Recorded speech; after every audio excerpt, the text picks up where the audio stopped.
5 million की breakup फी मिलने के बाद मैं रातों रात भाग गया। प्लेन में मेरी पत्नी के व्हाइट मूनलाइट ने मुझसे पूछा, पैसे काफी हैं? मैंने पागलों की तरह सिर हिलाया, काफी है, काफी है। तुम दोनों को 100 साल की खुशियां मिले। मेरी पत्नी नहीं जानती थी कि हर बार जब वो और उसका व्हाइट मूनलाइट एक दूसरे के करीब आए, उसके पीछे मेरी ही प्लानिंग थी। मैं दोस्तों के साथ घूमने जाता था और उसे साथ नहीं ले जाता था, सिर्फ इसलिए ताकि अनुया खुद को अकेला महसूस करे और फिर अपने व्हाइट मूनलाइट के पास जाकर दिल की बात कहे। मुझे अच्छी तरह पता था कि उसे शराब की गंध से नफरत है, फिर भी मैं जानबूझकर इतना शराब पीता था कि बुरी तरह नशे में धुत हो जाऊं, ताकि वो मुझसे और ज्यादा नफरत करे और उससे और ज्यादा प्यार करने लगे। मैं जानबूझकर बहुत जल्दी सो जाता था और कमरे का दरवाजा भी अंदर से बंद कर लेता था, क्योंकि मैं चाहता था कि बैनू और एक्साइंग फी का पहला मौका बिल्कुल परफेक्ट हो। उसे लग रहा था कि इन दिनों मैं बहुत अजीब हो गया हूँ, लेकिन उसे वजह समझ नहीं आ रही थी। आखिर में वो सिर्फ यही सोच सकी कि मैं अब भी इस बात से नाराज हूँ कि उसने जय लिंगफे का बर्थडे मनाने के लिए पूरी रात जाग कर बिताई थी। जब भी वो मुझसे बात करती, उसका लहजा पहले से कहीं ज्यादा नरम होता। तुम हमेशा अम्यूजमेंट पार्क जाना चाहते थे ना? आज मैं तुम्हारे साथ चलूंगी, इसलिए अब नाराज मत हो। मैं पहले ही अनगिनत बार समझा चुका था कि मैं बिल्कुल नाराज नहीं था,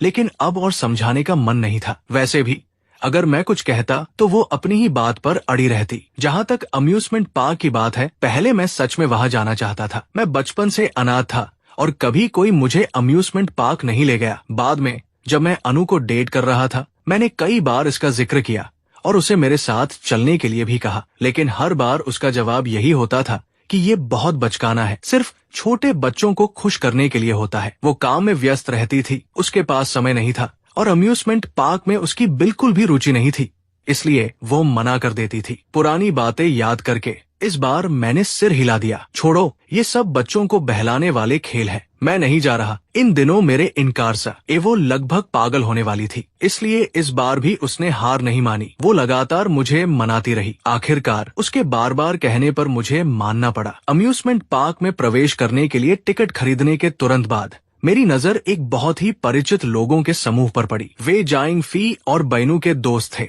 उनके समूह की अगुवाई करने वाली लड़की का नाम सनयन था, जो पहले बैनू की सबसे अच्छी दोस्त हुआ करती थी। जैसे ही उसने बैनू को देखा, वो उत्साह से उसके पास आई, उससे अभिवादन किया, फिर मुझे नजरअंदाज करते हुए सीधे आगे बढ़ गई। जब हम ऐसे ही मिल गए हैं तो चलो साथ में मजे करते हैं। जितने ज्यादा लोग होंगे उतना ही माहौल अच्छा रहेगा। मैं बहुत पीछे रह गया था, सामने चल रहे लोगों के उस समूह से पूरी तरह अलग थलग। सुन्नी की बात सुनकर भी मेरी कोई प्रतिक्रिया नहीं हुई। इसके विपरीत अनुया ने सहज रूप से मुड़कर मेरी तरफ देखा। उस समूह के लोगों ने ऐसे व्यवहार किया जैसे उन्हें अभी अभी मेरी मौजूदगी का एहसास हुआ हो। उनके मुंह से एक बनावटी सी माफी निकली, लेकिन बाया युई को छोड़ने का उनका कोई इरादा नहीं था। उनके हाव भाव ऐसे थे मानो अगर मैं खुश नहीं हूँ तो अकेले चला जाओ, वही बेहतर होगा। मैं उनकी मंशा समझ गया, लेकिन मुझे बिल्कुल भी गुस्सा नहीं आया, बल्कि मैंने हल्की सी मुस्कान दी। मुझे कोई फर्क नहीं पड़ता। वैसे भी अम्यूजमेंट पार्क आना मेरा विचार नहीं था। मेरी सहमति मिलने पर बयानुई ने राहत की सांस ली।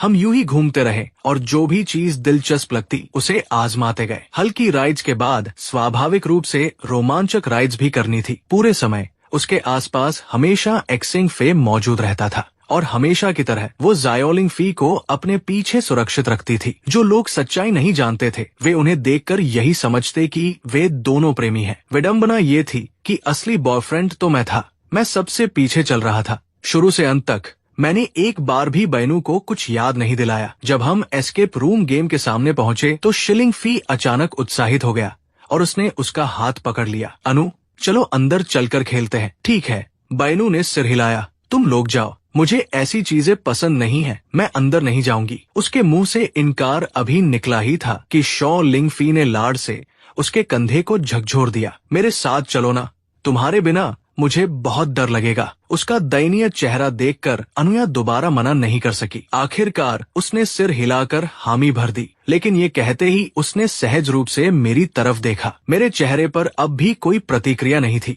मैं पूरी तरह शांत था, मानो मुझे किसी बात से कोई मतलब ही न हो। मेरी ये शांति देखकर उसके दिल में अचानक बेचैनी की एक लहर उठी, लेकिन तब तक मैं पहले ही एस्केप रूम की तरफ बढ़ चुका था। शिलिंग फी ने हॉरर थीम वाला कमरा चुना। वो बहुत डरपोक था, लेकिन फिर भी ऐसे खेल खेलना उसे पसंद था। अंदर जाते ही वो बयानुई के बिल्कुल पास पक गया। मैं चुपचाप जा लिंगफे को देखता रहा। वो हर थोड़ी देर में डरकर जोर जोर से चीख उठता और अगले ही पल सीधे बैनुआ की बाहों में जा गिरता। डरो मत, ये सब नकली है, बस इतना ही। बैनू बचपन से ही बहुत होशियार थी। उसने बहुत जल्दी हमें अंतिम दरवाजे तक पहुंचा दिया। अंतिम दरवाजे के लिए कोई पजल सॉल्व करने की जरूरत नहीं थी, लेकिन उसमें एक पुरुष और एक महिला को दूल्हा और दुल्हन बनकर शादी की रस्म निभानी थी। तार्किक रूप से देखें तो बे अनुया और मैं ही यहाँ एकमात्र कपल थे, इसलिए हमारे लिए वे भूमिकाएं निभाना सबसे उचित था। लेकिन विडंबना ये थी कि उसी समय सुनानियन फिर बोल उठी। मैंने सुना है कि तुम्हें भूतों से बहुत डर लगता है, क्यों न लिंगफाई और सिस्टर युए ये भूमिकाएं निभाए। जैसे ही ये बात कही गई, बाकी करीबी दोस्त भी उसका समर्थन करने लगे। मैं उनकी भद्दी दलीलें सुन रहा था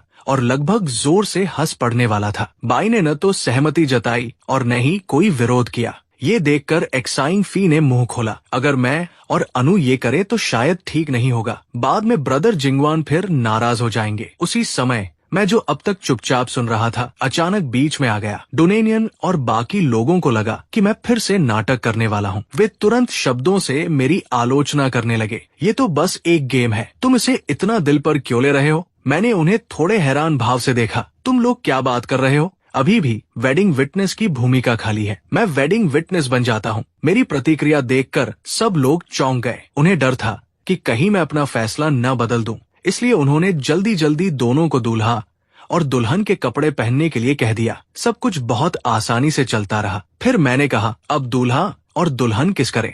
बाई की हरकत अचानक रुक गई। उसके यूं ठिठक जाने पर मैंने कोई सवाल नहीं किया। इसके बजाय मैं सीधे उसके पीछे गया और जोर से उसे धक्का दे दिया। वो लड़खड़ाती हुई जाइंग फी की तरफ बढ़ी और उसके होंठ सीधे जाइंग फी के चेहरे से जा लगे। चैलेंज पूरा करने के बाद जब हम बाहर निकले तो सब लोग मुझे ऐसे देख रहे थे जैसे कोई भूत देख लिया हो। सिर्फ मेरे चेहरे का भाव नहीं बदला था, मैं ऐसा दिख रहा था मानो इस घटना का मुझ पर जरा भी असर नहीं पड़ा हो। बाहर निकलते ही अनुया आखिरकार फट पड़ी। उस आखिरी धक्के का क्या मतलब था? कौन सा बॉयफ्रेंड अपनी ही गर्लफ्रेंड को किसी और को किस करने के लिए आगे धकेलता है? वो मेरी तरफ घूर कर देख रही थी, मानो मेरे चेहरे पर कोई सुराग ढूंढ ना चाहती हो, लेकिन मैं सिर्फ मुस्कुरा दिया। और क्या मतलब हो सकता है? बस चैलेंज जल्दी पूरा करना चाहता था ताकि सब खत्म हो जाए। बैनू अभी कुछ और कहना चाहती थी, लेकिन पीछे चल रहा शा लिंगफी अचानक तेजी से आगे आया और उसके पास पहुंच गया। उसने सहजता से उसका हाथ पकड़ लिया। अनु,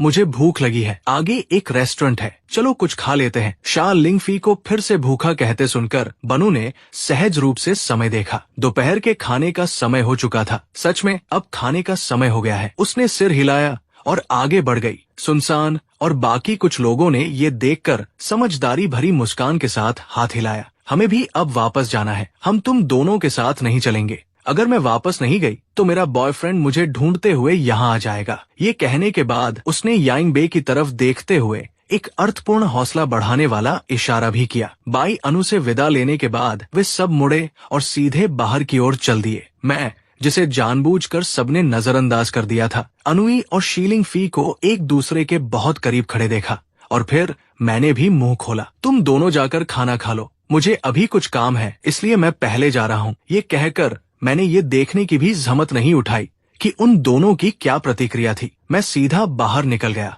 ये कहना कि मुझे कुछ काम था कोई बहाना नहीं था। कुछ समय पहले मैंने पासपोर्ट के लिए आवेदन किया था और आज वही दिन था जब मैं उसे लेने जा सकता था। सबको दिखाने के लिए मैंने जय लिंगफे, बैनू और उसके उन करीबी दोस्तों को ब्लॉक कर दिया था। शुरुआत में मैं बस अपनी खुशी थोड़ी सी साझा करना चाहता था, लेकिन 3 दिन बाद मुझे एक अप्रत्याशित फोन कॉल मिला। वो मेरे यूनिवर्सिटी के 4 सालों के दौरान मेरा मार्गदर्शन करने वाले मेंटोर का कॉल था। जब से मैंने बायुई के लिए अपना सबसे पसंदीदा करियर छोड़ दिया था, तब से हमारा कोई संपर्क नहीं रहा था। अब पीछे मुड़कर सोचता हूँ तो उस समय प्रोफेसर को मेरी कमजोरी देखकर बहुत निराशा हुई होगी। प्रोफेसर, आपने अचानक मुझे कॉल क्यों किया? फोन के दूसरी तरफ उनकी आवाज बहुत प्रसन्न थी। सुना है तुम जल्द ही विदेश जा रहे हो और फिर से डिजाइनिंग शुरू करने वाले हो। संयोग से कल क्लास रियूनियन भी है, इसलिए बाहर आकर सबसे मिल लो। इसे तुम्हारी फेयरवेल पार्टी समझ लो। अपने मेंटोर और उन क्लासमेट्स के बारे में सोचकर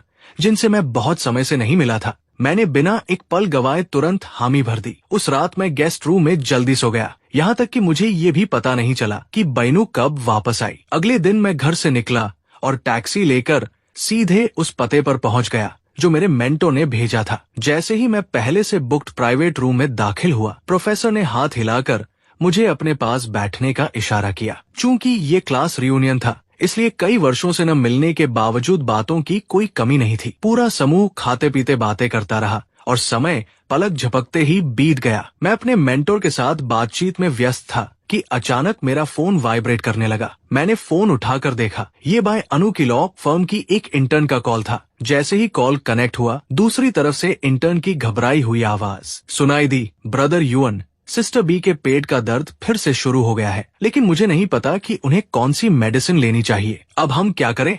मैंने कुछ नहीं छिपाया, सीधे उसे उन 2 मेडिसिन के नाम बता दिए जो वो आमतौर पर लिया करती थी। उसके तुरंत बाद दूसरी तरफ से चीजें इधर उधर खोजने की आवाजें आने लगी। आखिरकार इंटर्न की भर्राई हुई आवाज फिर सुनाई दी, ब्रदर जिंगवान, मुझे वे मेडिसिन ऑफिस में नहीं मिल रही हैं। क्या आप कृपया उन्हें यहाँ लेकर आ सकते हैं? अगर ये पहले वाला मैं होता तो इंटर्न की बात सुनकर बिना सोचे समझे तुरंत मान जाता, लेकिन अब मैंने बिना जरा सी हिचकिचाहट के साफ इनकार कर दिया। अगर वहाँ नहीं थी तो पास की किसी फार्मेसी से खरीद लेते या किसी ऐप से डिलीवरी ऑर्डर कर देते। दोनों ही बहुत सुविधाजनक है, लेकिन मैं वहाँ नहीं आने वाला। ये कहकर मैंने तुरंत कॉल काट दिया। ये देखकर जो मेंटोर अब तक चुप थे, आखिरकार बोले, जिंगवान, क्या वही गर्लफ्रेंड है जिसके लिए तुमने उस समय सब कुछ छोड़ दिया था? मैंने सिर हिलाया, जी सर। तो क्या उसने तुम्हें विदेश जाने की अनुमति दे दी है? प्रोफेसर मुझे देख रहे थे और उनकी आवाज में गहरी चिंता साफ झलक रही थी। मैं डिपार्टमेंट का टॉप स्टूडेंट था,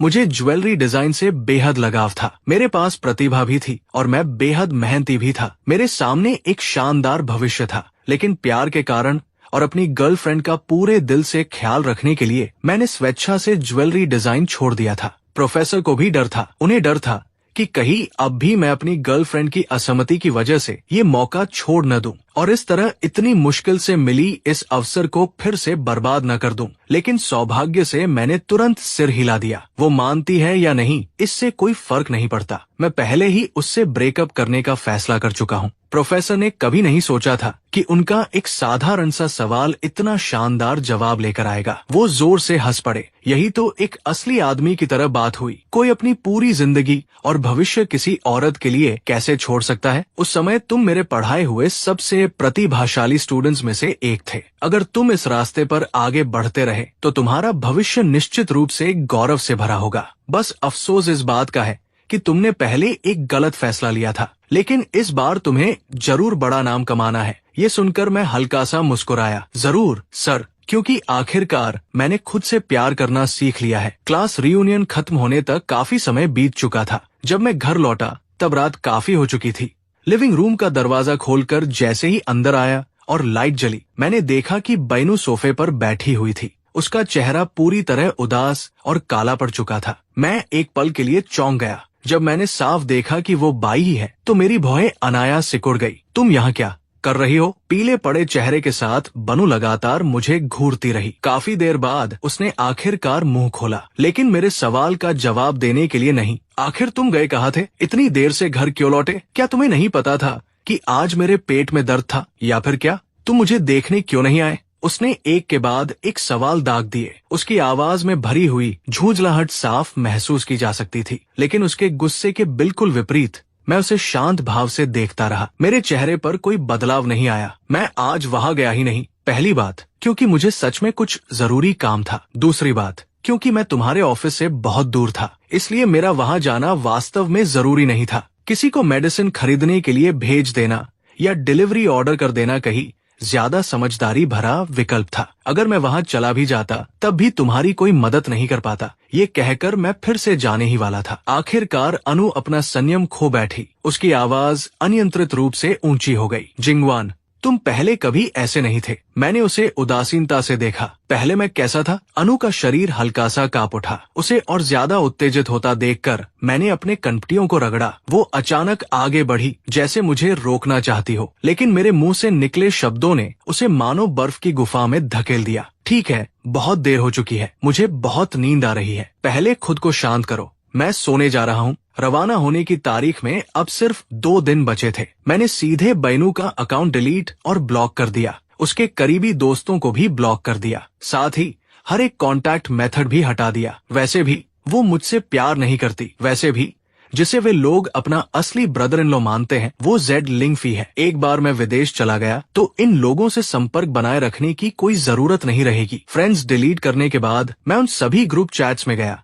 जिनमें मैं अनु की वजह से शामिल हुआ था। मैं एक एक करके हर ग्रुप छोड़ता गया, उससे जुड़ी हर चीज को अपनी जिंदगी से मिटा दिया। फिर मैं दोबारा अपना लगेज पैक करने में व्यस्त हो गया। आखिरकार मैं यहाँ पूरे 5 साल से रह रहा था। सारा सामान समेटने में काफी मेहनत लगी, लेकिन सौभाग्य से आज सुबह बैवा ने कहा था कि लॉ फर्म में एक नया केस आया है, इसलिए वो जल्दी से घर से निकल गई। मुझे सामान पैक करने के लिए एकदम सही मौका मिल गया। सब कुछ निपटाने के बाद मैंने सूटकेसेस को व्यवस्थित तरीके से दरवाजे के पास रख दिया। उसी समय बैनुआ ने दरवाजा खोला और अंदर आ गई। अंदर आते ही उसकी नजर प्रवेश द्वार पर रखे सूटकेसेस पर पड़ी। उसके दिल में अचानक एक बुरा पूर्वाभास उठा। ये सब क्या है? आज बैनू का इतनी जल्दी घर लौटना मेरे लिए थोड़ा हैरान करने वाला था, लेकिन उन सूटकेसेस को देखकर भी मेरे चेहरे पर कोई बदलाव नहीं आया। मैंने सहजता से एक बहाना बना दिया। यहाँ बहुत सारा पुराना सामान है, मैं नया सामान लेने वाला हूँ, ये सब फेंकने के लिए रखा है। उसने उन्हें देखा। उसके चेहरे पर आधा विश्वास और आधा संदेह था, लेकिन अंत में उसने अपनी नजरें हटा ली। असल में आज उसका इतनी जल्दी घर आना किसी और वजह से था, और उस बात का जिक्र करते ही उसका गुस्सा दब नहीं पाया। उसकी आवाज में डर की हल्की झलक भी छिपी हुई थी। तुमने अचानक मुझे डिलीट क्यों कर दिया? मुझे उम्मीद नहीं थी कि उसे इतनी जल्दी पता चल जाएगा। मैंने तुरंत फोन निकाला और अकाउंट से लॉग आउट कर दिया। फिर हैरानी का नाटक करते हुए कहा, अरे मेरा अकाउंट लॉग आउट कैसे हो गया? बेअनु की नजरों के सामने मैंने कुछ देर फोन में इधर उधर टैप किया, फिर दोबारा अकाउंट में लॉग इन कर लिया। उसकी तरफ देखते हुए मैंने थोड़े अपोलोजेटिक चेहरे के साथ कहा, शायद इसी वजह से तुम फ्रेंड लिस्ट से हट गई होगी। मेरा अकाउंट हैक हो गया था। शायद मेरी एक्टिंग बहुत ज्यादा बनावटी थी, या शायद हाल के दिनों में वह मेरे असामान्य व्यवहार को नोटिस कर चुकी थी। कुल मिलाकर उसे मेरे बहाने पर खास विश्वास नहीं हुआ। तो अभी मुझे वापस ऐड करो, मैं यही खड़ी होकर देखूंगी। वो अपनी जगह से जरा भी नहीं हिली, पूरी तरह मेरे सामने खड़ी रही। मेरे पास कोई दूसरा विकल्प नहीं था। मैंने फोन उठाया और उसके सामने किए गए QR कोड को स्कैन करने के लिए तैयार हो गया, लेकिन जानकारी स्कैन होने से पहले ही उसके फोन की रिंगटोन अचानक बज उठी। स्क्रीन पर लिंगफाई का नाम चमक रहा था। उसने एक झटके में फोन पीछे खींच लिया। कॉल कनेक्ट हो गया। दूसरी तरफ क्या कहा गया ये मुझे नहीं पता, लेकिन मैंने उसके चेहरे का रंग तेजी से बदलते हुए देखा। लिंगफाई, घबराओ मत, मैं अभी आती हूँ। इतना कहकर वो तुरंत मुड़ी और भागती हुई बाहर निकल गई। मैंने शांत भाव से एड फ्रेंड वाला इंटरफेस बंद कर दिया। फोन जेब में रखने ही वाला था कि स्क्रीन पर अचानक एक ट्रेंडिंग एंटरटेनमेंट न्यूज पॉपअप हो गई। कीवर्ड था लिंगफाई प्लेजियरिज्म। साई लिंगफी एक युवा ज्वेलरी डिजाइनर था जो पिछले कुछ वर्षों में बेहद लोकप्रिय हो गया था। उसकी प्रसिद्धि का कारण था कि उसने एक नेशनल यूथ टैलेंट कंपटीशन में भाग लिया था और सभी प्रतियोगियों को हराकर चैंपियनशिप जीत ली थी। लेकिन अब खुलासा हुआ था कि उसकी सबसे मशहूर चैंपियनशिप डिजाइन सीरीज पूरी तरह प्लेजरिज्म थी, और संयोग से जिस डिजाइन को उसने कॉपी किया था वो मेरा डिजाइन था। अब समझ आया कि अभी कुछ देर पहले शॉ लिंगफी इतनी बेताबी से बयानुई को कॉल क्यों कर रहा था। बयानुई उसकी एक्स गर्लफ्रेंड थी और साथ ही एक लॉयर भी। इस मामले को सुलझाने में सबसे तेज मदद वही कर सकती थी। लेकिन अफसोस, डिजाइन इंडस्ट्री में प्लेजियरिज्म सीधे मौत की सजा के बराबर माना जाता है। जिलिंगफी ने ये विनाश खुद अपने हाथों से बुलाया था। हालांकि अब इन सब बातों का मुझसे कोई संबंध नहीं था। मैंने बुकिंग ऐप खोला और अगले दिन लंदन जाने की फ्लाइट टिकट बुक कर ली। अब सारी तैयारियां पूरी हो चुकी थी। मुझे बस कल सीधे निकल जाना था। अगली सुबह बयानुई बेहद जल्दबाजी में घर लौटी। जब उसने मुझे नाश्ता करते देखा तो कुछ देर झिझकी। आखिरकार उसने मुंह खोला। जिंगवान, वो डिजाइन मैन्युस्क्रिप्ट्स। लिंगफा ने कुछ दिन पहले घोषणा की थी कि उस पर प्लेजियरिज्म का आरोप लगाया गया है। मैंने ओरिजिनल मैन्युस्क्रिप्ट देख लिया है। वो वही तुलीप कलेक्शन है जो तुमने 5 साल पहले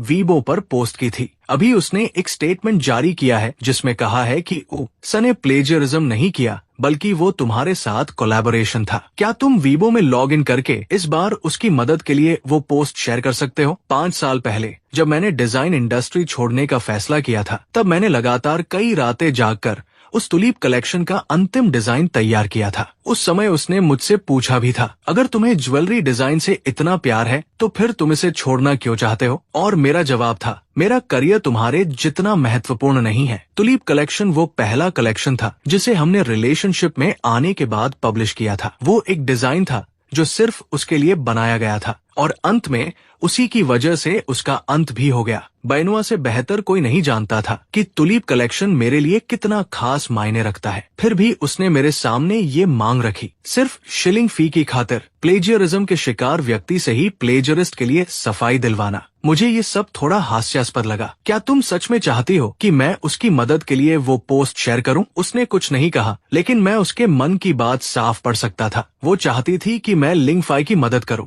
और उसने ये मांग इसलिए की क्योंकि उसे पूरा विश्वास था कि मैं उसे मना नहीं करूंगा। आखिरकार वो सबसे अच्छी तरह जानती थी कि मैं उससे कितना प्यार करता हूँ। मेरी शांत नजर देखकर बाई को थोड़ा अपराध बोध महसूस हुआ। कुछ देर सोचने के बाद उसने मानो इसकी भरपाई करने का फैसला किया। तुम हमेशा विटसंडे आइलैंड्स जाना चाहते थे ना? तुम क्लैरिफिकेशन पोस्ट कर दो, फिर हम दोनों साथ वहाँ चलेंगे। अपनी दृढ़ता दिखाने के लिए उसने मेरे सामने ही ऑस्ट्रेलिया की 2 प्लेन टिकट्स खरीद ली। लेकिन पेमेंट पूरी होते ही लिंगफाई का फोन फिर आ गया। अनुई, किसी ने मेरा घर का पता ऑनलाइन डाल दिया है। अभी बिल्डिंग के बाहर बहुत सारे लोग जमा है। मुझे बहुत डर लग रहा है। जैसे ही उसने सुना कि जायोलिंग फी घिर गया है, बाई तुरंत घबरा गई। जाने से पहले वो सिर्फ एक बात कह पाई, तुम क्लैरिफिकेशन पोस्ट जरूर शेयर करना, ठीक है? फिर वो जल्दबाजी में बाहर निकल गई और मैंने बस चुपचाप उसकी पीठ को दरवाजे के पीछे गायब होते देखा। मैंने उसे रोकने की कोई कोशिश नहीं की। कुछ देर बाद मैंने आराम से अपना नाश्ता खत्म किया।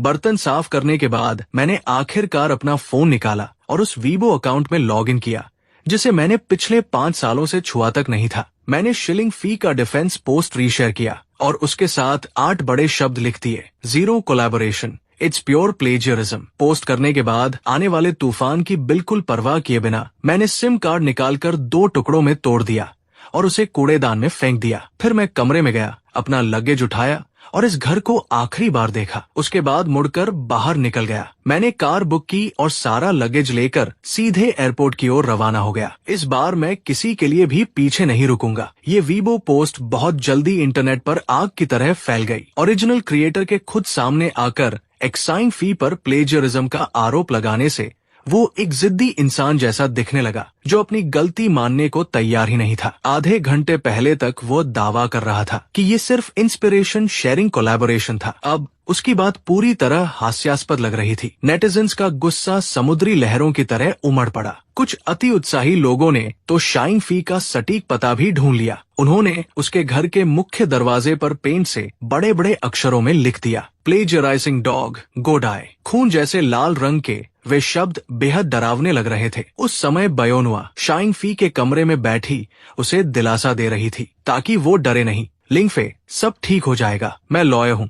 जिन लोगों ने तुम्हारी पर्सनल इन्फॉर्मेशन लीक की है और तुम्हें घर आकर धमकाया है, मैं उनमें से किसी को भी नहीं छोड़ूंगी। मैं उन्हें इसकी कीमत चुकवाऊंगी। लेकिन उसके दिलासा देने से एक्साइंग फी का रोना नहीं रुका, उल्टा वह और ज्यादा सिसकने लगा। उसने वीबो पर मेरा पोस्ट खोल कर दिखाया, अनु, तुमने नहीं कहा था कि ब्रदर जिन मेरी मदद करेंगे? फिर उन्होंने मुझे प्लेजरिस्ट क्यों कहा? क्या वो अब भी मुझे माफ नहीं करना चाहते? उसकी आवाज शिकायत और डर से भरी हुई थी। जब बाई ने देखा कि मैंने वीबो पर पोस्ट किया है लेकिन लिंगफाई के पक्ष में नहीं बल्कि उसके खिलाफ, तो उसके भीतर तुरंत गुस्से की लहर उठी। उसने सहज रूप से फ्रेंड लिस्ट में मेरा अकाउंट ढूंढना चाहा, लेकिन तभी उसे याद आया कि कल जब वो मुझे वापस ऐड करने के लिए कह रही थी तब लिंगफाई का फोन आ गया था और वो बीच में ही चली गई थी। उसके बाद उसे मेरी तरफ से कोई फ्रेंड रिक्वेस्ट भी नहीं मिली। तब उसे एहसास हुआ कि मैंने उसे वापस ऐड ही नहीं किया था। कोई और रास्ता न देखकर उसने मेरा फोन नंबर डायल किया, लेकिन कॉल करते ही उसे पता चला कि उसे ब्लैकलिस्ट में डाल दिया गया है। कल दरवाजे के पास रखे हुए सूटकेसेस याद आते ही उसके मन में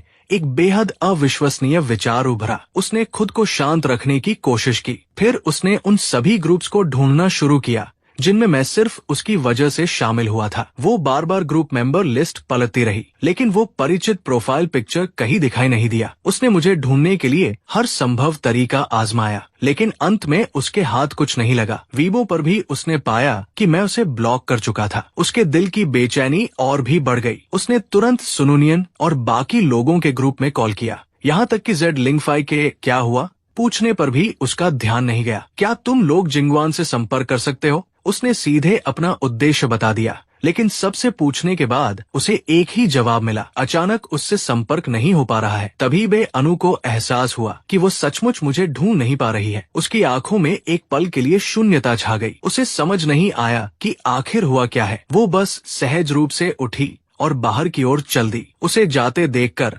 जेलिंगफी तुरंत घबरा गया। अनु, तुम कहाँ जा रही हो? मुझे अकेला छोड़कर मत जाओ, मुझे बहुत डर लगेगा। जो तरीके पहले हमेशा काम करते थे वे अचानक पूरी तरह बेअसर हो गए। बैनू ने उसे जोर से एक तरफ धकेल दिया, फिर सीधे नीचे उतरकर अंडरग्राउंड पार्किंग लॉट पहुंची और पूरी रफ्तार से घर की ओर गाड़ी दौड़ा दी। लिंगफी अकेले बाहर जाने की हिम्मत नहीं कर पाया। उसे बिना किसी परवाह के जाते देखकर वो सिर्फ निराश होकर दरवाजा बंद कर सका। खिड़की के पास जाकर उसने देखा कि बैनू की कार तेजी से दूर जाती हुई नजरों से ओझल हो गई। 20 मिनट बाद बाइक घर पहुंच गई। दरवाजा खोलते ही उसने हर कमरे में तलाश शुरू कर दी, लेकिन मेरा कहीं कोई निशान नहीं था। जब उसने ध्यान से देखा तो सिर्फ मैं ही नहीं, मेरा सारा लगेज भी गायब था। वो कमरे में हर जगह तलाश करती रही, इस उम्मीद में कि कोई छोटा सा निशान मिल जाए जिससे साबित हो कि मैं कभी यहाँ था। लेकिन आखिर में मास्टर बेडरूम में उसे सिर्फ एक स्टिकी नोट मिला। नाइट स्टैंड पर रखे उस नोट पर लिखा था, ब्यू let's break up.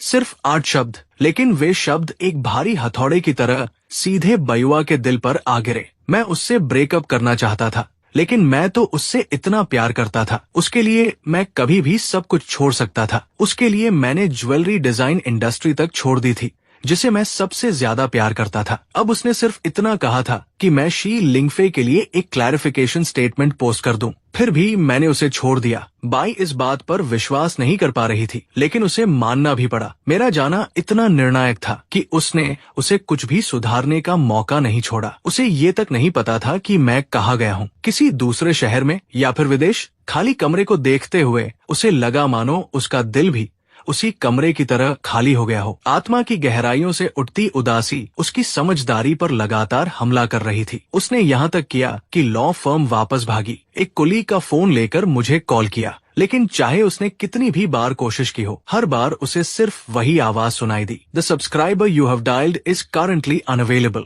Please try again later. वो ठंडी यांत्रिक महिला आवाज। उसी समय उसका फोन बज उठा। ये ज़ाइलिंगफी का कॉल था। अनु, तुम कहाँ चली गई? मुझे बहुत डर लग रहा है। जिंगफी की आवाज फोन से सुनाई दी, लेकिन बाई के दिल में पहले वाली घबराहट अब पूरी तरह गायब हो चुकी थी। उसने अपना माथा दबाया, काफी देर तक चुप रही। जब दूसरी तरफ से दबे हुए रोने की आवाज आई, तब उसने थके हुए स्वर में जवाब दिया, जब से मैंने तुम्हारा केस लिया है, मैं आखिर तक जिम्मेदारी निभाऊंगी। निश्चिंत रहो, जिन लोगों ने कानून का उल्लंघन किया है, मैं उन्हें नहीं छोड़ूंगी। आखिरकार अनु ने इस बार लिंगफी की मदद की और उस तूफान को कुछ हद तक शांत कर दिया। लेकिन उस घटना के बाद मेरे और बाय अनु के ब्रेकअप की खबर फैल चुकी थी, और सही मायनों में कहें तो ये खबर थी कि मैं चुपचाप चला गया था। जैसे ही उनके फ्रेंड ग्रुप को ये बात पता चली, उन्होंने तुरंत बाई को बाहर बुलाया। वो जैसे ही बाहर पहुंची, वे सब उसे घेर कर बैठ गए। कोई हैरानी नहीं कि सिस्टर युए इन दिनों लिंगफे के मामले में इतनी व्यस्त थी, और जिंगवान तो तुम्हें ढूंढने तक नहीं आया। लगता है आखिरकार उसे अपनी औकात समझ आ गई। उसे पता चल गया कि उसकी सीमा क्या है, इसलिए उसने हार मान ली। अरे सिस्टर युआ, जब वो खुद समझदारी दिखाकर हट गया है, तो तुम लिंग बे के साथ दोबारा कब रिलेशनशिप में आने वाली हो? वे सभी एक साथ बोल रहे थे, लेकिन अनुया को उनकी बात का बिल्कुल मतलब समझ नहीं आया। वापस साथ आने का क्या मतलब? तुम लोग क्या कह रहे हो? क्या तुम्हें नहीं लगता कि मुझे लिंगफे पसंद है? जैसे ही ये शब्द उसके मुंह से निकले, वह हाँ मौजूद सभी लोग स्तब्ध रह गए। तुम लिंगफे के साथ वापस नहीं आना चाहती? मुझे उसके साथ वापस क्यों आना चाहिए? युई ने शराब की एक बोतल उठाई और एक बड़ा घूंट भर लिया। उसकी आंखों में गहरी निराशा भरी हुई थी। पिछले कुछ दिनों में उसने हर संभव तरीका आजमाया था, लेकिन अंत में भी वो मुझे ढूंढ नहीं पाई। उसे बस इतना पता चल सका था कि मैं विदेश चला गया हूँ, लेकिन किस देश में, किस शहर में, उसे कुछ भी नहीं मालूम था। उसने सिर हिलाया। उसकी आवाज में गहरी उदासी छिपी हुई थी। अभी मैं सिर्फ जिंगवान को जितनी जल्दी हो सके ढूंढना चाहती हूँ।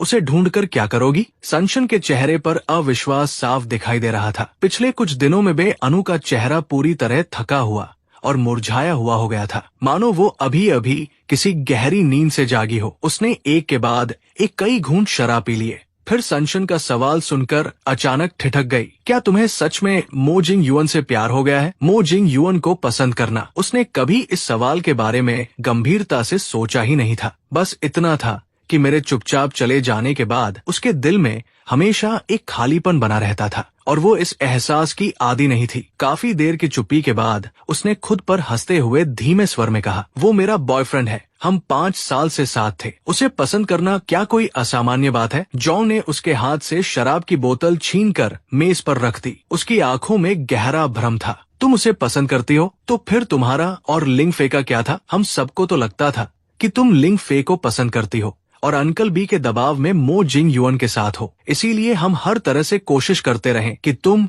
और लिंग फे अकेले समय बिता सको और तुमने कभी इनकार भी नहीं किया। अब तुम कह रही हो कि तुम मो जिंग युअन को पसंद करती हो। बाई की आवाज पछतावे से भारी हो गई। मुझे भी नहीं पता। मैं बस इतना जानती हूँ कि जिस दिन मुझे पता चला जिंगवान चला गया है, उस दिन ऐसा लगा जैसे मेरे दिल का एक हिस्सा गायब हो गया हो। मैं जो भी करती हूँ आखिर में उसी के बारे में सोचने लगती हूँ। उसे लगा था कि उसके दोस्त उसका साथ देंगे, लेकिन उसकी बात खत्म होते ही सभी लोग उसे बेहद जटिल नजरों से देखने लगे। आखिरकार जोंगजा ने ठंडी हंसी छोड़ी। उसने शराब की बोतल वापस उसके सामने रख दी। तुम्हारे साथ जो हुआ, तुम उसकी हकदार थी। कुछ देर तक बाकी लोग उसके साथ बैठे और शराब पीते रहे। फिर एक एक करके सब चले गए। आखिर में प्राइवेट रूम में सिर्फ अनुई अकेली रह गई। वो एक के बाद एक शराब पीकर अपना दुख डुबाने लगी। बाई का इस तरह खुद को छोड़ देना बहुत दुर्लभ था। जब वो छात्रा थी तब हमेशा आदर्श छात्रा मानी जाती थी। अपनी उत्कृष्ट छात्रा की छवि से बंधी हुई वो कभी कोई सीमा पार करने की हिम्मत नहीं करती थी। पहली बार उसने खुद को खुलकर जीने दिया था जब वो जिंग फी से मिली थी। उसकी पढ़ाई अच्छी नहीं थी।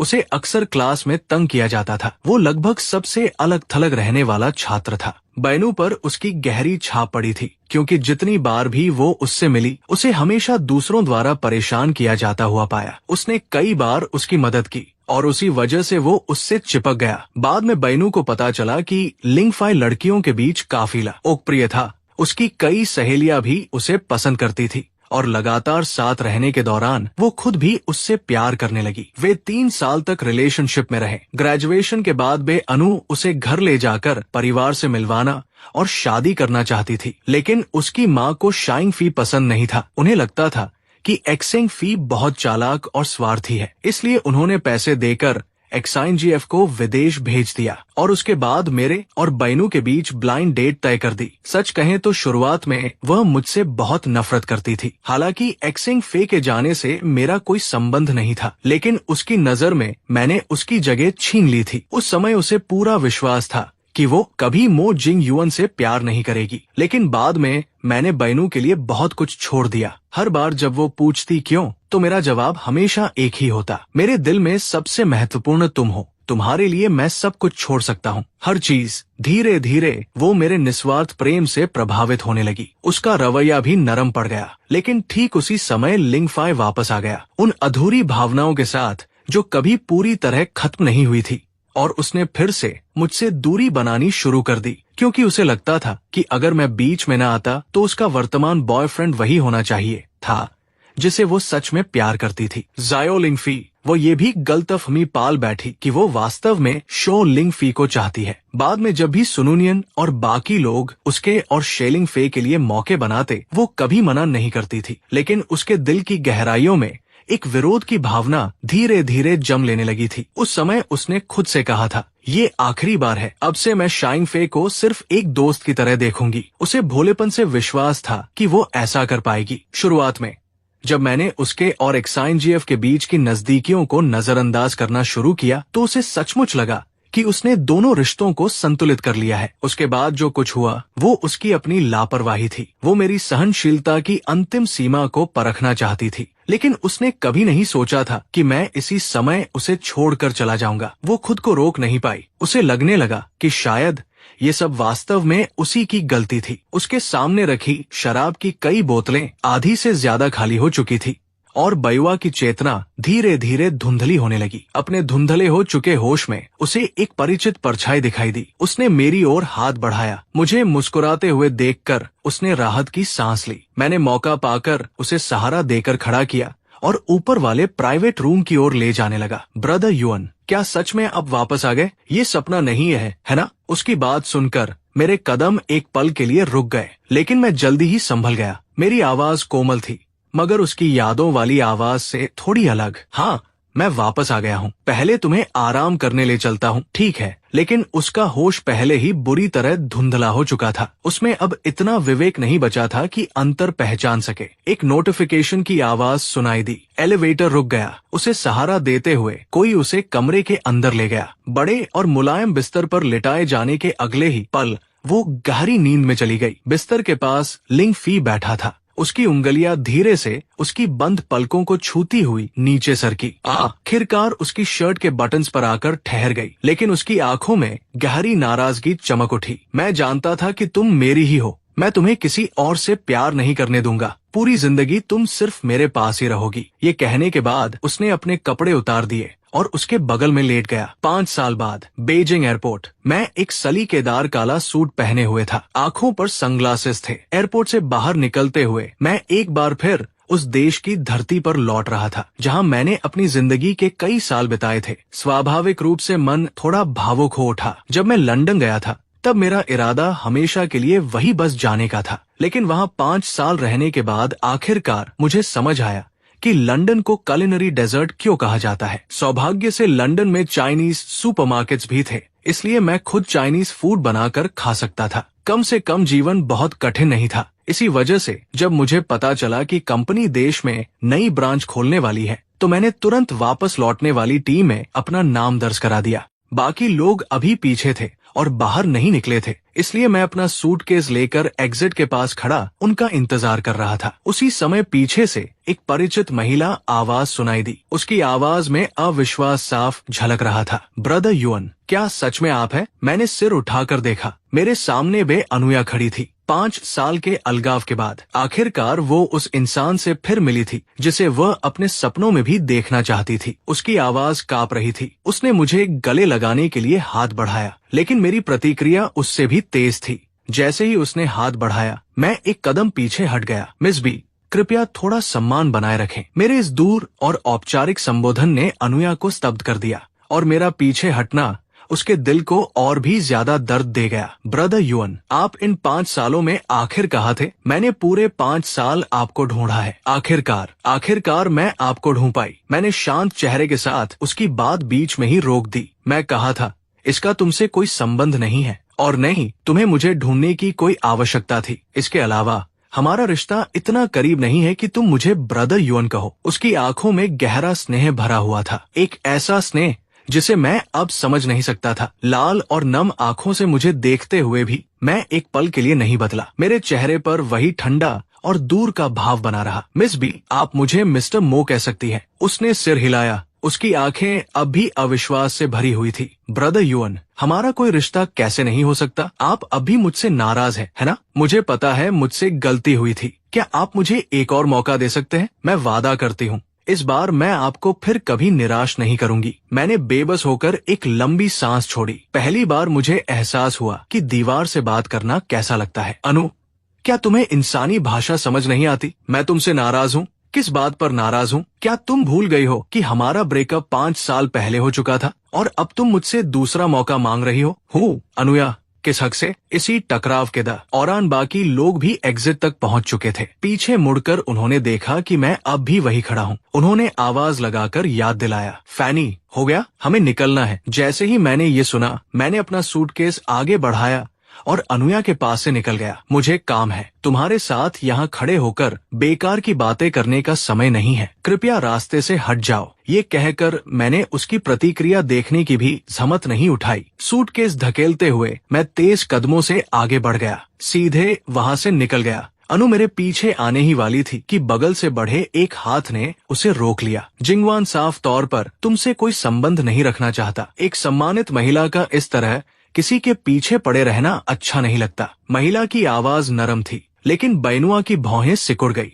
ये मेरे और उसके बीच की बात है। तुम कौन होती हो हमारे मामले में दखल देने वाली? महिला के होठों पर व्यंग्य और तिरस्कार भरी मुस्कान उभर आई, इस आधार पर कि मैं उसकी गर्लफ्रेंड हूँ। कोई मेरे बॉयफ्रेंड को परेशान कर रहा है। बताइए, वकील साहिबा, अगर मुझे दखल देने का अधिकार नहीं है तो फिर किसे है? अनु उसकी बातों में छिपी दुश्मनी साफ महसूस कर सकती थी, लेकिन जहाँ तक गर्लफ्रेंड होने की बात थी उसे बिल्कुल विश्वास नहीं हुआ। आखिर अभी जब मैं गया था तो मैंने किसी का इंतजार करने की कोशिश तक नहीं की थी। जिंग युअन जिससे प्यार करता है वो मैं हूँ। उसकी आवाज आत्मविश्वास से भरी हुई थी, लेकिन उसकी बात खत्म होते ही सामने वाली महिला जोर से हंस पड़ी। सच में समझ नहीं आता कि कुछ लोगों की चमड़ी इतनी मोटी कैसे होती है। तुम सिर्फ उसका अतीत हो और मैं उसका वर्तमान हूँ। तुम कह रही हो कि वह तुमसे प्यार करता है। तुम सच में कह रही हो कि वो तुमसे प्यार करता है? हो सकता है उसने कभी तुमसे प्यार किया हो, लेकिन किसी ने किसी और को चुना था, है ना? तो अब वापस आकर उसे परेशान करने की क्या जरूरत है? शुरुआत में अनुया ये सब मानना नहीं चाहती थी, लेकिन सामने वाली महिला इतनी निश्चितता के साथ बोल रही थी। उसे मेरे और अनुया के बीच की सारी बातें भी पता थी, जिससे उसके दिल की बेचैनी लगातार बढ़ती जा रही थी। क्या मैं सचमुच किसी और से प्यार करने लगा था? लेकिन कभी मैं उससे इतना गहरा प्यार करता था, फिर मैं इतनी आसानी से किसी और से कैसे प्यार कर सकता हूँ? उसने सामने खड़ी महिला को देखा, अपने होंठ कसकर भींच लिए। काफी देर बाद उसने अनिच्छा से कहा, मैं उसे नहीं छोड़ूंगी, तुम चाहे जो भी हो। उसे मुझसे छीनने का सपना भी मत देखना। महिला ने भौहें उठाई।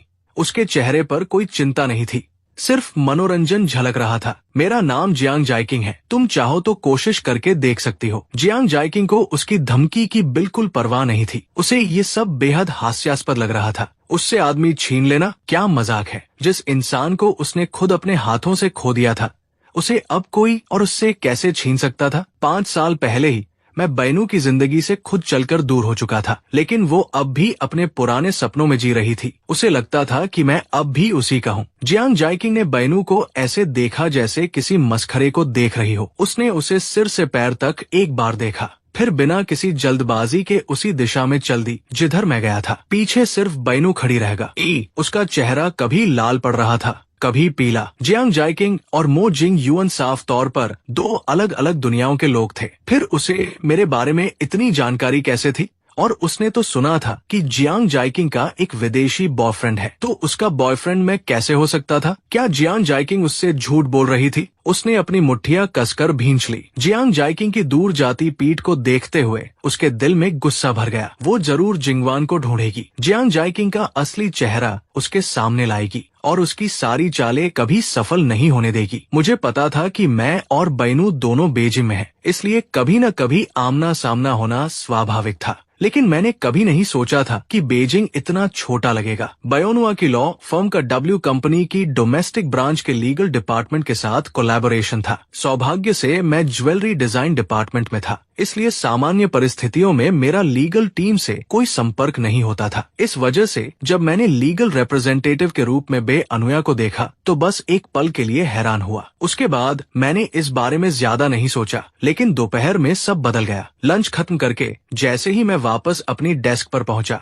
वहाँ चमकीले लाल रोजेस का एक बुके रखा हुआ था। मेरे साथ विदेश से लौटे कुलीग ने हैरानी से कहा, वाह फैनी, तुम्हारा सिग्निफिकेंट अदर तो काफी रोमांटिक है। लेकिन जब उसने मेरी तरफ देखा तो उसके चेहरे पर खुशी का कोई निशान नहीं मिला। बिना एक पल की हिचकिचाहट के मैंने वो बुके उठाया और सीधे ट्रैश कैन में फेंक दिया। इतने सुंदर फूल फेंक क्यों दिए? कोलीग ने अफसोस भरी नजर से ट्रैश कैन की ओर देखा। मैं बस हल्के व्यंग्य से मुस्कुराया। अगर मेरी गर्लफ्रेंड ने देख लिया तो बहुत जेलस हो जाएगी। तुम जानते ही हो, जियांग फैमिली की यंग मिस बहुत पोजेसिव है। मेरी बात सुनकर कुलीग को समझ आ गया कि ये फ्लावर्स जियांग जाइकिंग ने नहीं भेजे थे। उसकी आंखों में जिज्ञासा चमक उठी। तुम्हें कैसे पता कि ये फ्लावर्स उसी ने नहीं भेजे? जियांग जाइकिंग का ख्याल आते ही मेरे चेहरे पर अनजाने में एक नरम मुस्कान आ गई, क्योंकि उसे पता है कि मुझे रोजेस पसंद नहीं है। हम दोनों बातचीत में इतने व्यस्त थे कि हमें पता ही नहीं चला। कुछ दूरी पर एक जोड़ी आंखें लगातार हमारी ओर देख रही थी। वो व्यक्ति कोई और नहीं,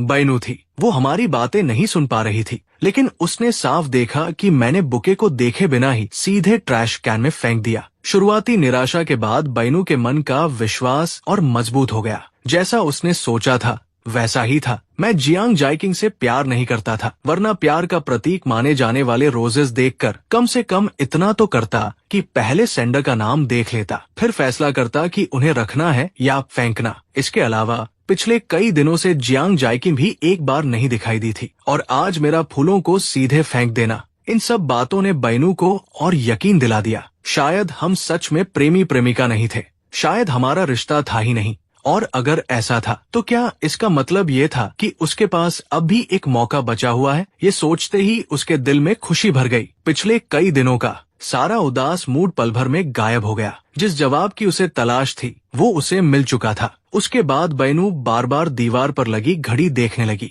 शायद पिछले 5 वर्षों में ये पहला दिन था जब वो ऑफिस से छुट्टी होने का इतनी बेसब्री से इंतजार कर रही थी। समय धीरे धीरे बीतता गया। आखिरकार क्लॉकआउट का समय आ गया। बैनुआ जल्दी से नीचे उतरी और मेरी कार के पास जाकर खड़ी हो गई। 10 मिनट बाद जब मैंने अपना सामान समेट लिया और घर जाने के लिए नीचे आया तो मैंने बैनुआ को अपनी कार के ठीक बगल में खड़ा पाया। मुझे अपनी ओर आते देख उसके चेहरे की मुस्कान छिपाए नहीं छिप रही थी। ब्रदर युअन, क्या आज आपके पास समय है? मेरी माँ को पता चला है कि आप वापस देश लौट आए हैं, वो भी आपसे मिलना चाहती है। मैं तुरंत जाने वाला था लेकिन मदर बाई का नाम सुनकर एक पल के लिए रुक गया। हालांकि मेरा और बैनू का ब्रेकअप हो चुका था, लेकिन इन 5 सालों में मदर बी ने हमेशा मेरे साथ अच्छा व्यवहार किया था, इसलिए जाकर उनसे एक बार मिल लेने में कोई बुराई नहीं थी। जब समय मिलेगा मैं उनसे मिलने जाऊंगा। इतना कहकर मैं कार में बैठ गया। कार चल पड़ी, लेकिन बैनू अभी भी हटने को तैयार नहीं थी। विंडो थोड़ा खुला हुआ था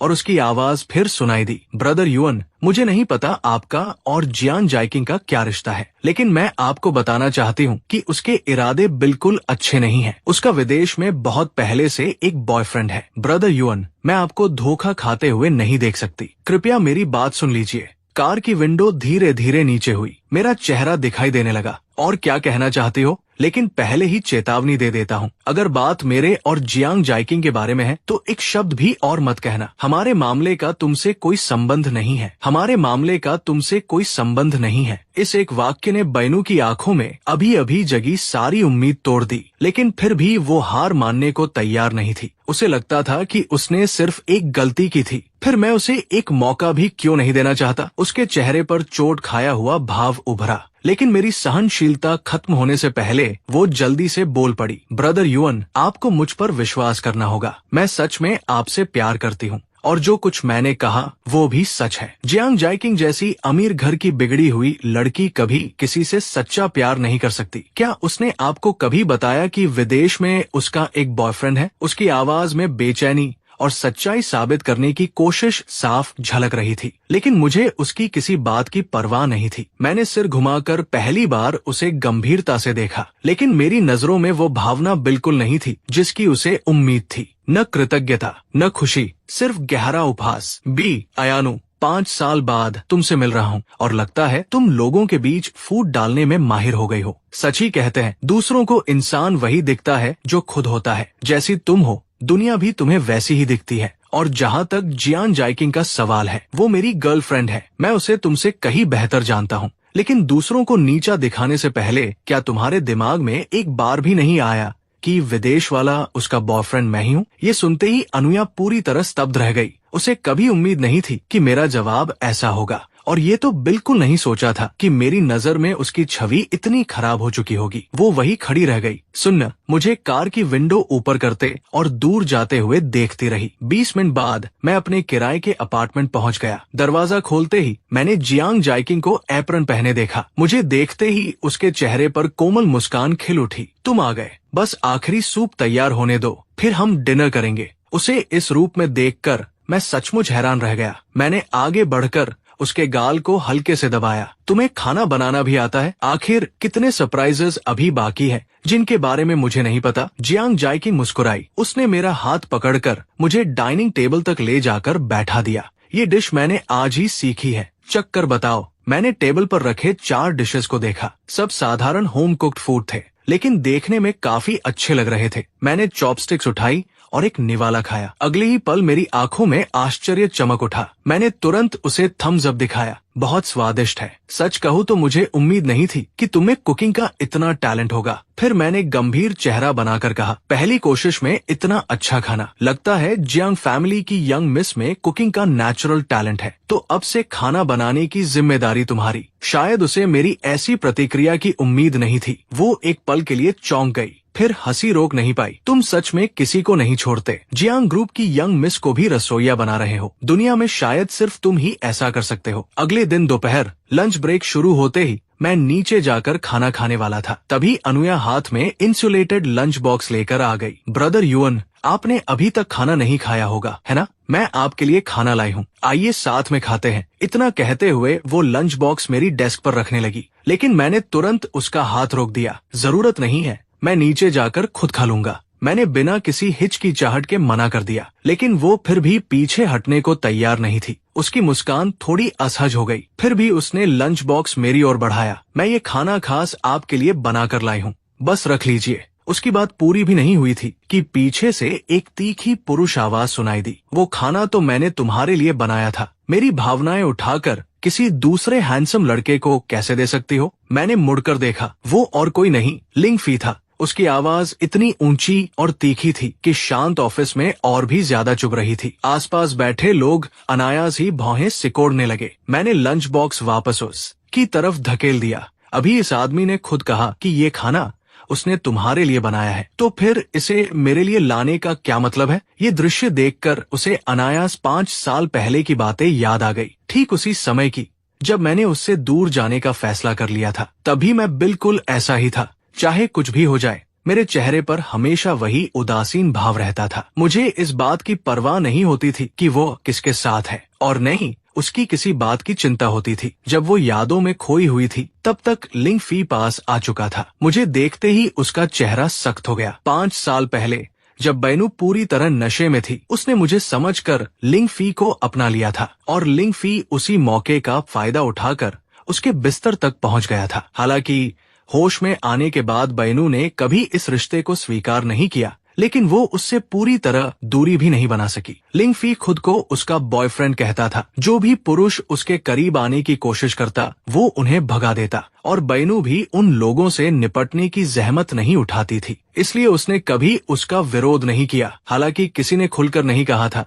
लेकिन लिंग फी अच्छी तरह जानता था कि बैनू उसे सिर्फ एक शर्त पर बर्दाश्त कर रही है, और वो शर्त थी कि उसका निशाना मैं न बनूं। कुछ क्षण की चुप्पी के बाद लिंग फी की आंखों में गहरी नफरत भर गई। उसके लिए ये स्वीकार करना मुश्किल था, क्योंकि मेरे आने से पहले बैनू की दुनिया में सबसे महत्वपूर्ण इंसान वही था, और वो मानता था कि बैनू सिर्फ उसी से प्यार करती है। जब उसे पहली बार पता चला था कि बैनू और मैं साथ हैं, तब वो बिल्कुल नहीं घबराया था, क्योंकि उसे विश्वास था कि जैसे ही वो वापस आएगा, बैनू फिर उसी के पास लौट आएगी। बाद में सब कुछ सचमुच उसकी योजना के अनुसार हुआ। उसके देश लौटने के बाद बैनू ने भले मुझसे ब्रेकअप नहीं किया, लेकिन उसकी एक पुकार पर वो मुझे छोड़कर उसके पास चली जाती थी। फिर मैं विदेश चला गया, और ऐसा लगा जैसे बैनू की आत्मा भी अपने साथ ले गया। उस दिन के बाद बैनू की दुनिया में सिर्फ मैं रह गया, जबकि लिंग फी, जो कभी उसकी आंखों का चांद था, अब सिर्फ एक बोझ बनकर रह गया था। एक ऐसा इंसान जो सस्ती चालों के सहारे उसके पास टिके रहने की कोशिश कर रहा था। वो मुझे घूर रहा था। उसकी आंखें नफरत से भरी हुई थी। जब तुम जा चुके थे तो वापस आने की क्या जरूरत थी? उसे यहाँ तक पीछा करते देख बैनू घबरा गई। तुम यहाँ क्यों आओ? ये पूछने के बाद उसने जल्दी से मेरी ओर मुड़कर कहा, ब्रदर युअन, मेरी बात सुनिए। मेरे और इसके बीच कुछ भी नहीं है, लेकिन मुझे उनकी भावनाओं से कोई मतलब नहीं था। मैं सिर्फ परेशान हो चुका था। मैंने दोनों को एक तरफ हटाया। तुम दोनों जो करना चाहते हो करो, लेकिन मेरे पास तुम्हारे ये बचकाने खेल देखने का समय नहीं है। ये कंपनी है, कोई बाजार नहीं जहाँ खड़े होकर झगड़ा करो। रास्ता मत रोको और दूसरों के काम में बाधा मत डालो। इतना कहकर मैं सीधे बाहर निकल गया। जैसे ही दरवाजे तक पहुंचा, एक महिला की परछाई सामने दिखाई दी। मैंने देखा कि जियांग जाइकिंग ने आकर सीधे मेरा हाथ पकड़ लिया। चलो, मैं तुम्हें लंच खिलाने ले जा रही हूँ। मैंने भौहें उठाई। आज वो बिल्कुल ऐसे लग रही थी जैसे कोई मोर अपने पंख फैलाकर प्रदर्शन कर रहा हो, लेकिन मुझे उसकी ये हरकत बिल्कुल बुरी नहीं लगी। तुम यहाँ कैसे आ गई? कोई काम था क्या? जियांग जाइकिंग ने होंठ सिकोड़ लिए। अगर मैं नहीं आती तो मेरा आदमी कोई और छीन ले जाता। ये कहते हुए उसने पीछे खड़ी बैनू की तरफ देखा। उसकी आंखों में साफ चेतावनी थी। अगर सिस्टर डुआन ने मुझे फोन न किया होता तो क्या तुम मुझे बताने भी नहीं वाले थे? उसकी एक नजर ही काफी थी। बैनू और लिंग फी दोनों वही रुक गए। उनकी हैसियत जियांग ग्रुप के सामने कुछ भी नहीं थी। वे उससे सीधे टक्कर नहीं ले सकते थे, लेकिन बैनू इतनी आसानी से हार मानने वाली भी नहीं थी। आखिरकार उसने अपना सारा गुस्सा लिंग फी पर निकाल दिया। उसकी आवाज क्रोध से कांप रही थी। एक्सिंग फाई, तुम्हें यहाँ आने की इजाजत किसने दी? अभी के अभी वापस जाओ। उसकी बात सुनते ही लिंग फी की आंखें लाल हो गई। उसने जल्दी से उसका हाथ पकड़ लिया। उसकी आवाज विनती से भरी थी। मुझे पता है मुझसे गलती हुई। अगली बार मैं तुम्हारा पीछा नहीं करूंगा। कृपया मुझे अपने से दूर मत करो।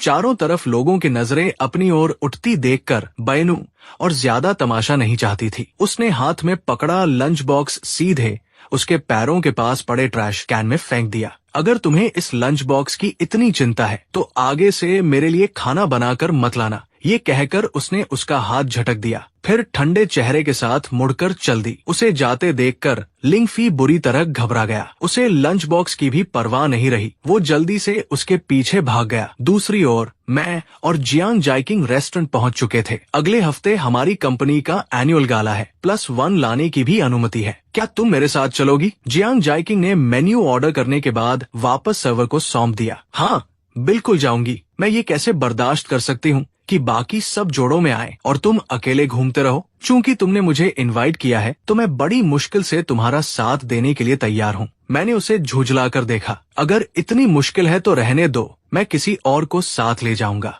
ये कहते हुए मैंने सचमुच अपना फोन निकाल लिया और किसी को मैसेज भेजने का नाटक करने लगा। ये देखकर जियांग जाइकिंग की आंखें फैल गई। मैं तो बस मजाक कर रही थी। क्या तुम सच में मुझे अपने +1 के पद से हटाने वाले हो? इतने निर्दयी हो? हम दोनों की नोकझोंक और हंसी मजाक के बीच खाना खत्म हुआ। जब मैं कंपनी वापस पहुंचा तब तक बैनू जा चुकी थी, लेकिन उस दिन के बाद उसने पूरी तरह मेरा पीछा करना शुरू कर दिया। हर दिन फूल भेजना, हर दिन खाना लाना, एक भी दिन नहीं छोड़ा। हालांकि हर बार वे फूल और खाना मेरी तरफ से सीधे ट्रैश कैन में पहुंच जाते थे, फिर भी उसने कभी हार नहीं मानी। पलक झपकते ही एक हफ्ता बीत गया और जल्दी ही कंपनी गाला का दिन आ गया। मैं जियांग जाइकिंग का हाथ थामे हॉल में दाखिल हुआ। हमारे अंदर आते ही वाइन ग्लासेस पकड़े कई लोग हमारी ओर बढ़ाए। औपचारिक अभिवादन और बातचीत के बाद मुझे अचानक जियांग जाइकिंग को साथ लाने का थोड़ा पछतावा होने लगा। यहाँ मौजूद लोगों में कुछ डायरेक्टर्स को छोड़कर लगभग हर कोई उससे मिलने के बहाने मेरे पास आ रहा था। हालांकि शुरुआत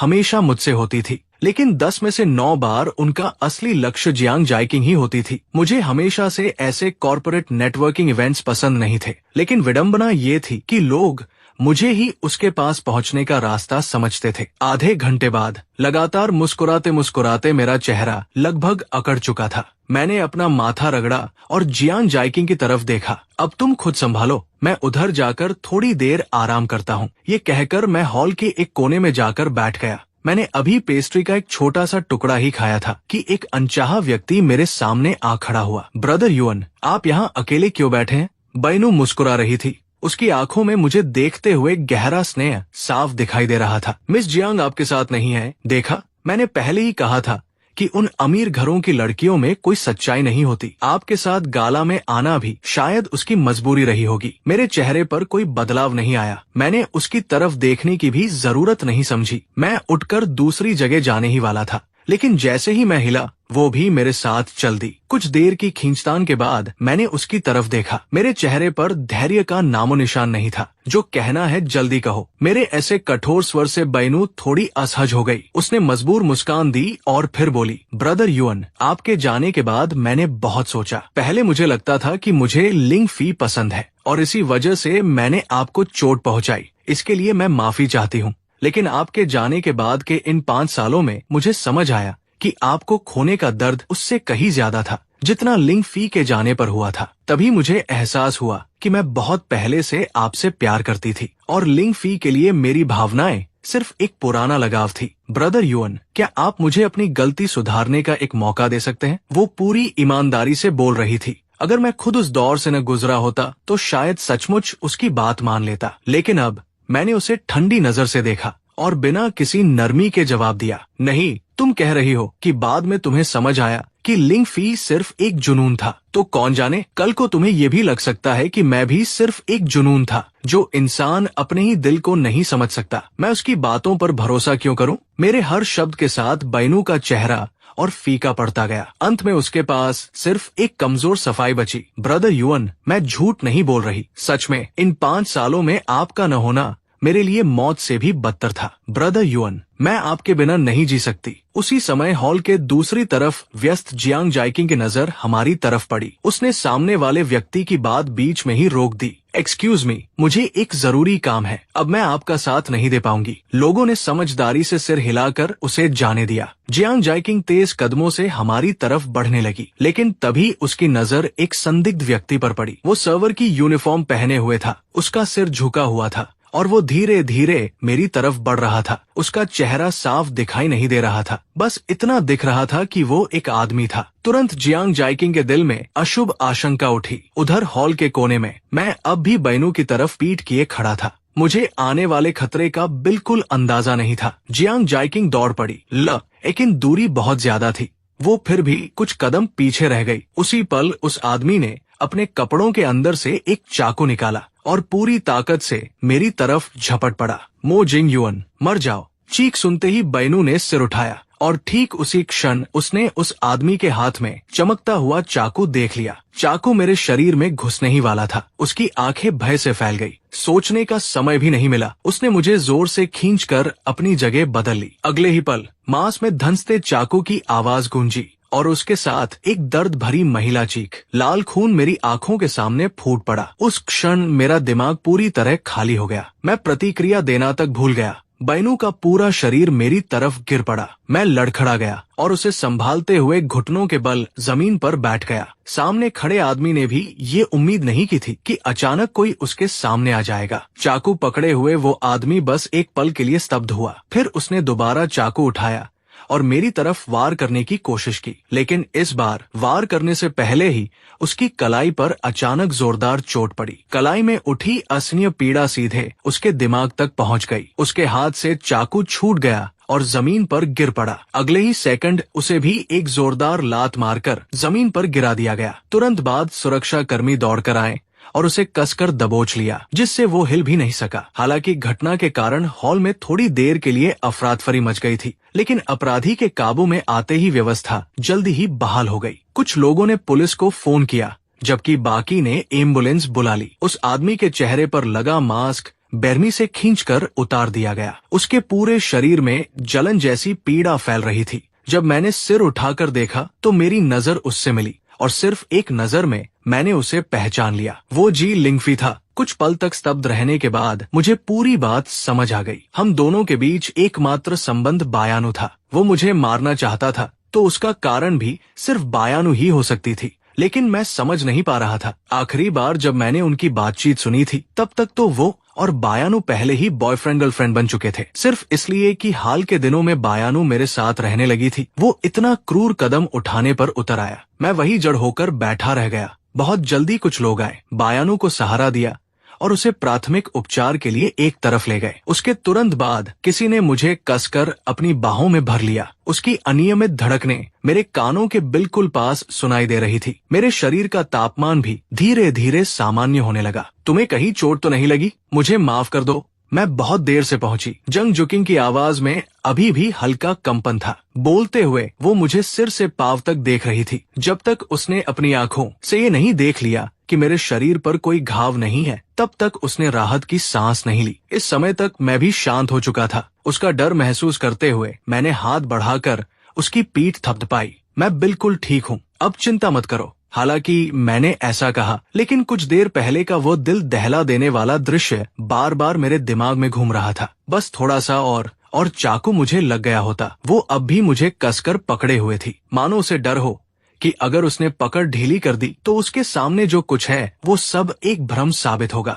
भगवान का शुक्र है कि तुम ठीक हो। मैं तो डर के मारे मर ही गई थी। सदमे से बाहर आने के बाद जंग जिया अचानक उस दृश्य को याद करने लगी जब मुझे बायानुई ने पकड़ रखा था। उसकी आंखों में अनायास ही झुंझलाहट की एक झलक उभर आई। वो खुद को दोष दे रही थी कि वो बहुत देर से पहुंची, जिसके कारण बुओई को मेरे लिए वार झेलने का मौका मिल गया। उस महत्वाकांक्षी औरत के पिछले रिकॉर्ड को देखते हुए कौन जानता है कि वो भविष्य में मेरी सहानुभूति का फायदा उठाने की कोशिश करे या नहीं। लेकिन जब तक वो यहाँ थी कोई भी मुझे उससे छीन नहीं सकता था। तुम हरामी, मैं तुम्हें मार डालूंगा। घटिया इंसान, मैं तुम्हें इसकी कीमत चुकाने पर मजबूर कर दूंगा। बस इंतजार करो। जी लिंगफी जमीन पर दबोचे जाने के बावजूद शांत होने को तैयार नहीं था। वो लगातार गालियां दे रहा था और नफरत भरी निगाहों से मुझे घूर रहा था। लेकिन इससे पहले कि वह और कुछ चिल्लाता, किसी ने मेजपोश का एक टुकड़ा उठाकर उसके मुंह में ठूंस दिया। अब पूरे हॉल में सिर्फ उसकी दबीदबी और अनिच्छुक कराहें ही सुनाई दे रही थी। ऐसी घटना के बाद जाहिर है कि गाला आगे जारी नहीं रह सकता था। मुझे सांत्वना दे रही जंग जिकिंग ने उसकी गालियां सुनी और अचानक सिर घुमाकर जी लिंगफी की तरफ देखा। तुमने भाई युआन को नुकसान पहुंचाने की हिम्मत की है। मैं तुम्हें तुम्हारे कर्मों की ऐसी कीमत चुकवाऊंगी जिसे तुम कभी भूल नहीं पाओगे। जंग जिकिंग की नजरें ऐसी थी जैसे वो किसी मृत वस्तु को देख रही हो। उसे इस तरह घूरते देख जी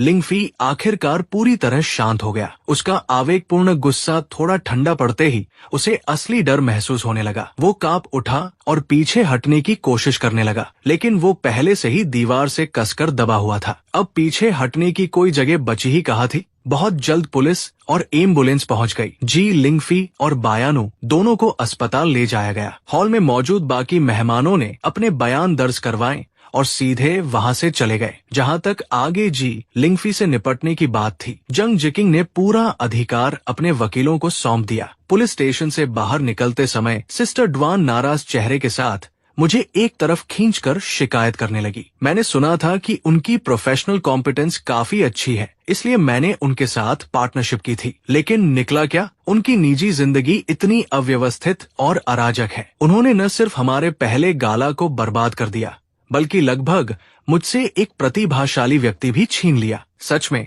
इससे बुरी किस्मत क्या होगी कि मेरा सामना ऐसी फर्म से हो गया। वापस जाते ही मैं उन सबको निकाल दूंगी। थोड़ी देर रुककर उसने नाराजगी से जोड़ा, चाहे मुझे पेनल्टी फी क्यों न देनी पड़े, मैं ये कॉन्ट्रैक्ट हर हाल में रद्द कर दूंगी। मैंने असहाय होकर उसे शांत करने की कोशिश की। ठीक है, अब नाराज मत हो। गुस्सा करने से जल्दी बुढ़ापा आता है। जरा सोचो, इस चेहरे को बनाए रखने के लिए तुमने स्किन केयर पर कितना पैसा खर्च किया है। जब तुमने कॉन्ट्रैक्ट खत्म करने का फैसला कर ही लिया है तो उन्हें तुम्हारे ब्यूटी मेंटेनेंस के पैसे और बर्बाद नहीं करने देने चाहिए। जब मैंने देखा कि उसका मूड थोड़ा बेहतर हो गया है तो मैं आगे बोला, इसके अलावा इस घटना की जड़ भले ही उनके बॉस की गलती हो, लेकिन उसने मुझे बचाने के लिए लगभग अपनी जान दे दी। इसे किसी हद तक अपनी गलती की भरपाई भी माना जा सकता है। चलो अब नाराज होना बंद करो, ठीक है? मेरी बात सुनकर सिस्टर ड्वान का स्वर आखिरकार नरम पड़ गया। ठीक है, तुम्हारी खातिर मैं फिलहाल इस बात को लेकर उनसे नाराज नहीं रहूंगी। बाकी बातें तब करेंगे जब बायानुआ ठीक हो जाएगी। हम दोनों कुछ देर और बातें करते रहे, फिर पुलिस स्टेशन के बाहर अलग हो गए। एक अपने घर चला गया, जबकि दूसरा जंग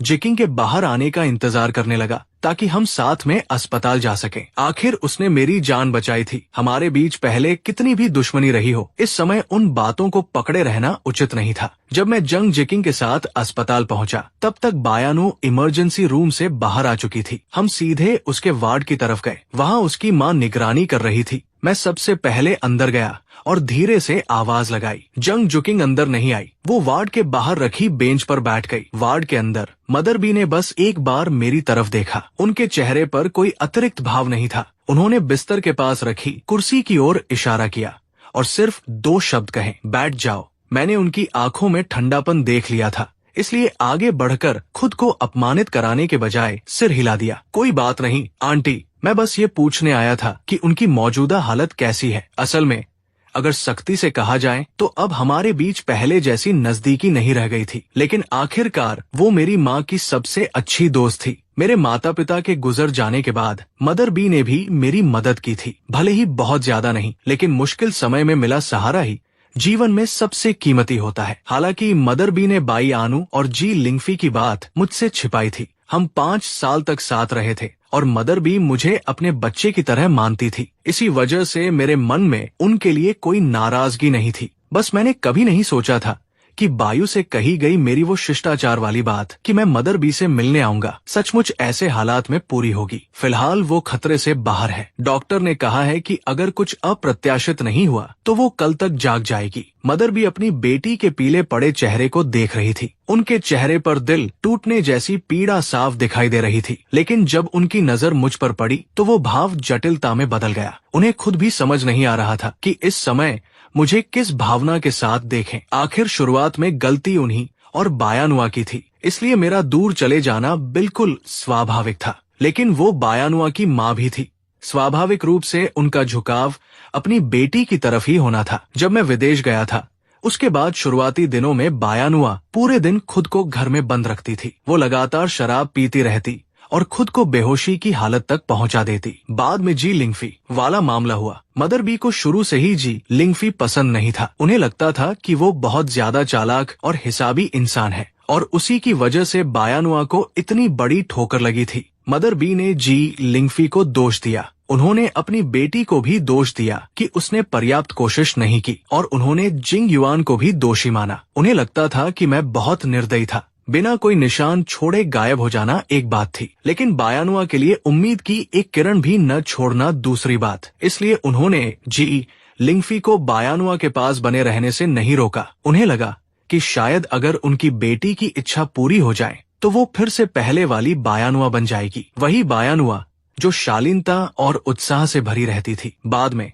भले ही बायानुआ जी लिंगफी के साथ नहीं रही, लेकिन धीरे धीरे उसकी जिंदगी सामान्य पटरी पर लौटती दिखाई देने लगी। लेकिन ठीक उसी समय मैं देश वापस लौट आया। मेरी वापसी ने उसके दिल को फिर से पूरी तरह अस्त व्यस्त कर दिया और अब वो अस्पताल के बिस्तर पर बेहोश पड़ी थी। तर्क कहता था कि असली अपराधी जी लिंगफी था, लेकिन भावनात्मक रूप से मदर भी मुझे इस पूरे मामले से अलग नहीं कर पा रही थी। आखिरकार उन्होंने एक लंबी सांस ली और मेरी ओर देखा। अतीत में तुमने हमारे साथ जैसा व्यवहार किया था, उसे देखते हुए मैं तुमसे एक एहसान मांगना चाहती हूँ, ठीक है? मैं कुछ पल के लिए ठिठक गया, फिर जल्दी ही संभल गया। कहिए आंटी। मदर बी की आंखें इतनी विनम्र और गंभीर थी कि लगता था जैसे वो मेरे सामने घुटनों पर बैठ जाएंगी। मैं तुमसे विनती करती हूँ, उससे दोबारा कभी मत मिलना। अगर ऐसी घटनाएं कुछ और बार हो गई तो मेरा ये बूढ़ा दिल सच में बर्दाश्त नहीं कर पाएगा। मैं कहना चाहता था कि बायानुआ और मेरी मुलाकात हो या न हो, ये पूरी तरह मेरे हाथ में नहीं है। असल बात तो बायानुआ पर निर्भर करती है। लेकिन मदर बी के थके और टूटे हुए चेहरे को देखकर मैं ये बात कह नहीं पाया। तभी दरवाजे की तरफ से एक व्यंग्य भरी हंसी सुनाई दी। उसके बाद जंग जियाकिंग के बिना किसी झिझक वाली आवाज गूंजी, आंटी, अगर आप चाहती है कि आपकी बेटी और मेरे बॉयफ्रेंड का मिलना बंद हो जाए तो ये बहुत आसान है।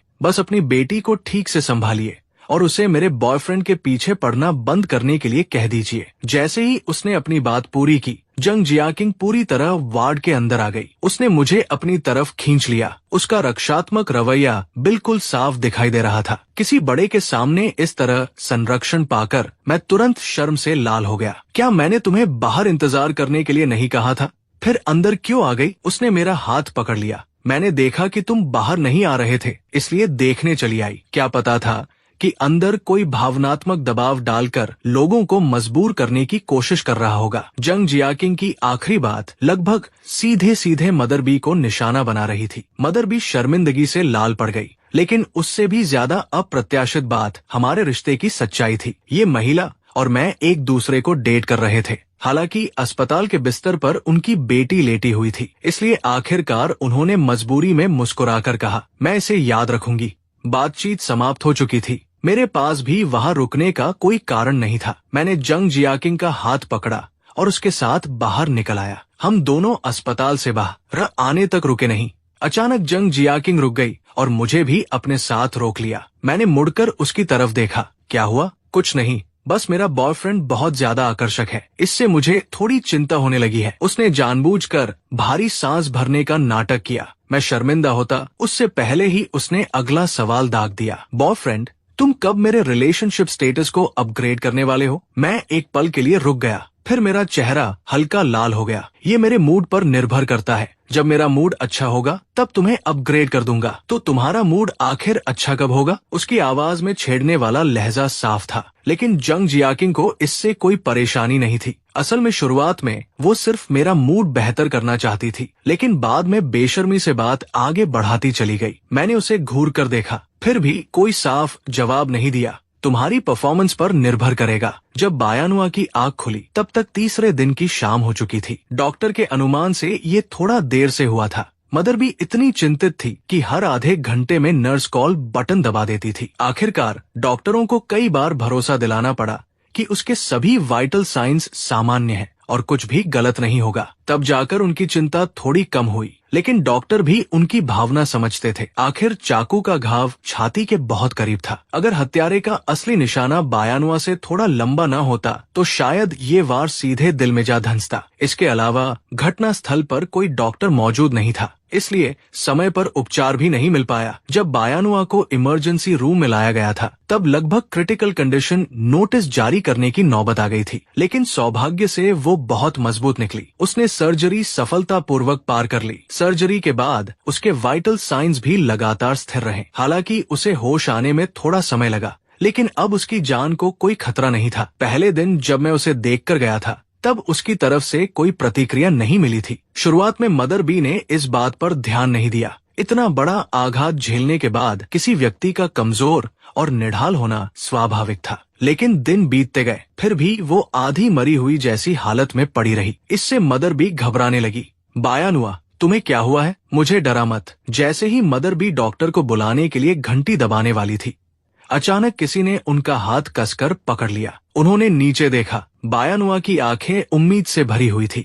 माँ, क्या आप मेरी एक मदद कर सकती हैं? ये सुनते ही मदर बी के दिल में एक बुरा पूर्वाभास पैदा हुआ और अगले ही पल उसकी बात ने उस आशंका को सच साबित कर दिया। माँ, क्या आप उन्हें एक बार मुझसे मिलने के लिए बुला सकती हैं? आपने पहले उनका बहुत ख्याल रखा था, वो आपकी बात जरूर मानेंगे। ये सुनते ही मदर बी को थोड़ा गुस्सा आ गया। उन्होंने बिना घुमाए फिराए साफ मना कर दिया। बिल्कुल नहीं, जो कुछ तुम दोनों के बीच था वो अब अतीत बन चुका है। क्या पुरानी बातों को अतीत में छोड़ देना बेहतर नहीं होगा? उसकी अब अपनी नई जिंदगी है, तुम्हें भी अपनी नई जिंदगी शुरू करनी चाहिए। और शुरुआत में क्या तुम्हें वो पसंद भी था? दुनिया में सिर्फ वही एक आदमी नहीं है। तुम खुद को इस तरह क्यों तकलीफ दे रही हो? मदर भी पूरे मन से उसे समझा रही थी। वो बस यही चाहती थी कि बायानुआ उनकी बात सुने और अतीत को जाने दे। उस समय जब बायानुआ जी लिंगफी के कारण आधी जान खो चुकी थी, तब भी उन्होंने उसे धीरे धीरे उस रिश्ते से बाहर निकाल लिया था और किसी नए व्यक्ति को स्वीकार करने में मदद की थी। मदर बी को विश्वास था कि इस बार भी ऐसा ही होगा। उन्हें लगता था कि समय के साथ एक दिन ऐसा आएगा जब बायानुआ मुझे भुला देगी। लेकिन बायानुआ ने सिर हिला दिया और पहली बार मदर बी के सामने आंसू बहाते हुए कड़वाहट से विनती की, मैं उन्हें भूल नहीं सकती, उनके बिना मैं मर जाऊंगी। हालांकि मदर बी उसे पहले ही बता चुकी थी कि पहले दिन मैं जंग जियाकिंग को साथ लेकर उसे देखने आया था। उसके बाद मैंने उसकी स्थिति के बारे में कोई परवाह नहीं की। फिर भी उस दिन मेरे लिए चाकू का वार झेलने पर बायानुआ को जरा भी पछतावा नहीं था। जब चाकू उसकी छाती में धंसा था, वो दर्द जितना असहनीय था, उसी अनुपात में वो खुद को भाग्यशाली भी महसूस कर रही थी। कम से कम वो वार मुझे नहीं लगा था और यही बात उसके लिए सबसे बड़ी राहत थी। इसके अलावा बायानुआ विश्वास करना चाहती थी कि चाहे मैं उससे कितना भी दूर रहना चाहूं, मेरे स्वभाव के अनुसार मैं इतना निर्दयी नहीं हो सकता कि सिर्फ एक बार आकर उसे देखूं और फिर कभी हालचाल तक न पूछूं। उसके खतरे से बाहर आने और होश में लौटने के बाद भी मैं उसे देखने नहीं आया और उसके अनुसार इसका सिर्फ एक ही कारण था। मदर बी ने मुझे उससे मिलने से मना किया था। मदर बी को लगता था कि उसके मन में मेरे लिए वही भावनाएं हैं जो कभी जी लिंगफी के लिए थी, कि अगर मुलाकातें बंद हो जाएंगी तो एक दिन वो सब भूल जाएगी। लेकिन बायानुआ खुद अच्छी तरह जानती थी कि ऐसा नहीं है। लोग अक्सर कहते हैं कि जीवन और मृत्यु के बीच झूलते समय इंसान अपने असली दिल को सबसे साफ देख पाता है। उस क्षण बायानुआ पूरी तरह निश्चित हो गई थी कि वो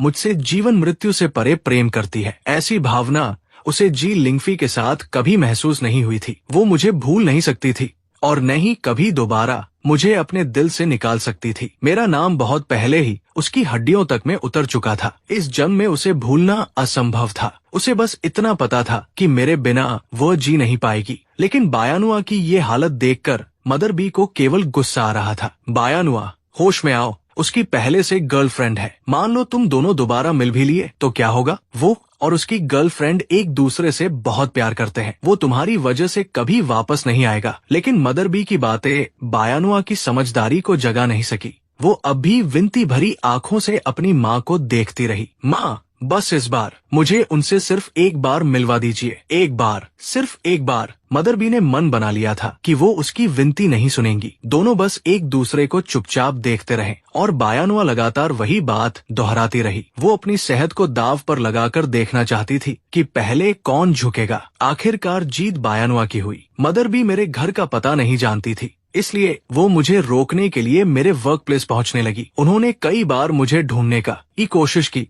लेकिन तीसरे दिन जाकर मेरी उनसे मुलाकात हुई। जब मैं रिसेप्शन डेस्क के पास से गुजरा तो रिसेप्शनिस्ट को आखिर मुझे याद दिलाने का मौका मिल गया। हाल के दिनों में एक महिला लगातार आपको ढूंढने आती रही है। महिला का सरनेम सुनते ही मुझे समझ आ गया कि वो मदर बी ही होंगी, लेकिन ये सुनकर कि वो लगातार 3 दिनों से मुझे ढूंढ रही थी, मैं थोड़ा हैरान हुआ। मैं तो पहले ही बायानुआ से मिलना बंद कर चुका था, फिर उन्हें मुझसे और क्या काम हो सकता था? इस सवाल का जवाब बहुत जल्दी मेरे सामने आ गया। मदर बी को अपराध बोध से भरे चेहरे के साथ सामने खड़ा देखकर मैंने औपचारिक बातें करने की जरूरत नहीं समझी। सीधे पूछा, आंटी क्या बात है? क्या आप मुझे किसी काम से ढूंढ रही थी? मदर बी ने तुरंत कहा, क्या तुम बायानुआ से एक बार मिल सकते हो? उसकी हालत बिल्कुल अच्छी नहीं है। जब उन्होंने देखा कि मैं सीधे मुद्दे पर आ गया हूँ तो वो समझ गई कि शायद मैं पहले ही सब जान चुका हूँ, इसलिए उन्होंने कुछ नहीं छिपाया, लेकिन बात खत्म करते ही जल्दी से जोड़ दिया, जिंग युआन, मुझे पता है पिछली बार मैंने तुमसे बहुत कठोर बातें कह दी थी। मैं तुमसे माफी मांगती हूँ।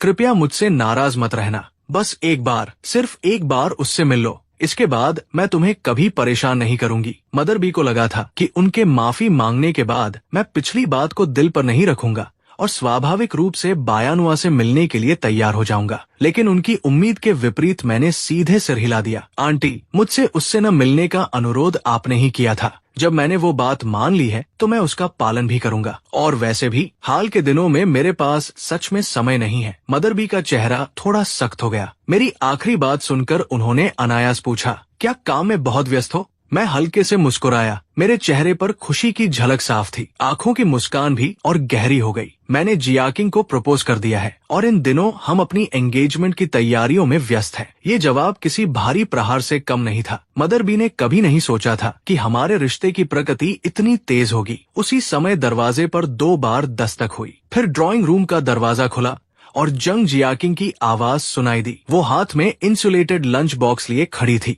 चेहरे पर मीठी मुस्कान थी। मेरे फियांसे, आपको और कितनी देर लगेगी? मैं आपके लिए लंच लेकर आई हूँ। मैं मुस्कुराया, बस लगभग हो गया। फिर मैंने हाथ हिलाकर उसे अपने पास बैठने का इशारा किया। इसके बाद मदर बी की तरफ मुड़कर पूछा, आंटी क्या आपको और कोई काम था? मदर बी कुछ कहना चाहती थी, लेकिन अंत में उन्होंने सिर्फ सिर हिला दिया। तुम दोनों खाना खाओ, आज मान लो कि मैं यहाँ आई ही नहीं थी। इतना कहकर वो हमारे जवाब का इंतजार किए बिना उठी और सीधे बाहर चली गई। जब उनकी आकृति पूरी तरह ओझल हो गई, तब जंग जियाकिंग ने सहज स्वर में पूछा, वो यहाँ किस लिए आई थी? मैंने उसके हाथ से लंच बॉक्स लिया। उसे जानबूझकर उदासीन बनने की कोशिश करते देख मैं हंसी रोक नहीं पाया। मैंने कुछ भी नहीं छिपाया, बल्कि कहानी में थोड़ा मसाला लगाकर पूरी बात उसे सुना दी। जब तक उसके चेहरे पर जलन और ईर्ष्या साफ दिखाई देने नहीं लगी, तब तक मैं उसे छेड़ता रहा। फिर हंसकर कहा, ठीक है, मैंने मिलने के लिए हाँ तो नहीं की, फिर जलने की क्या बात है? लेकिन मेरी उम्मीद के विपरीत जंग जियाकिंग की आंखें चमक उठीं।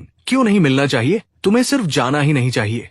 मैं भी साथ चलूंगी। वैसे भी हमारी एंगेजमेंट पार्टी बहुत जल्द होने वाली है ना? जिंग युआन, चलो उसे इनविटेशन देने चलते हैं। उसकी पहली बात सुनकर मैं सोच रहा था कि वो अचानक इतनी उदार कब से हो गई, लेकिन अगली बात सुनते ही मुझे उसकी योजना समझ आ गई। खैर, जब मैं उसे इतना बिगाड़ चुका था तो अब मना भी कैसे करता। अगर वो जाना चाहती थी तो चलते हैं। उसी दिन शाम 5 बजे मैं और जंग जियाकिंग बायानुआ के वार्ड के बाहर पहुंचे। दरवाजे पर दस्तक देकर जैसे ही अंदर गए, बायानुआ ने सिर उठाया। हमारी नजरें मिली। एक पल में मैंने उसकी आंखों में अविश्वास, सदमा और अपार खुशी एक साथ देख ली। मदर बी ने लौटकर उसे ये नहीं बताया था कि मैं और जंग जियाकिंग एंगेजमेंट करने वाले हैं। उन्होंने सिर्फ इतना कहा था कि आज भी मेरी मुलाकात नहीं हो सकी, इसलिए बायानुआ को लगा था कि आज भी वो मुझे नहीं देख पाएगी। उसे क्या पता था कि इतना बड़ा आश्चर्य अचानक उसके सामने आ जाएगा। लेकिन उसके खुश होने से पहले ही मदर बी का चेहरा रंग बदल चुका था। कुछ औपचारिक बातें हुई, फिर हम सीधे मुद्दे पर आ गए। आज हम तुम्हें देखने आए हैं, लेकिन एक और बात भी है। मदर बी कुछ कहकर रोक पाती, उससे पहले ही जंग जियाकिंग ने इनविटेशन कार्ड निकालकर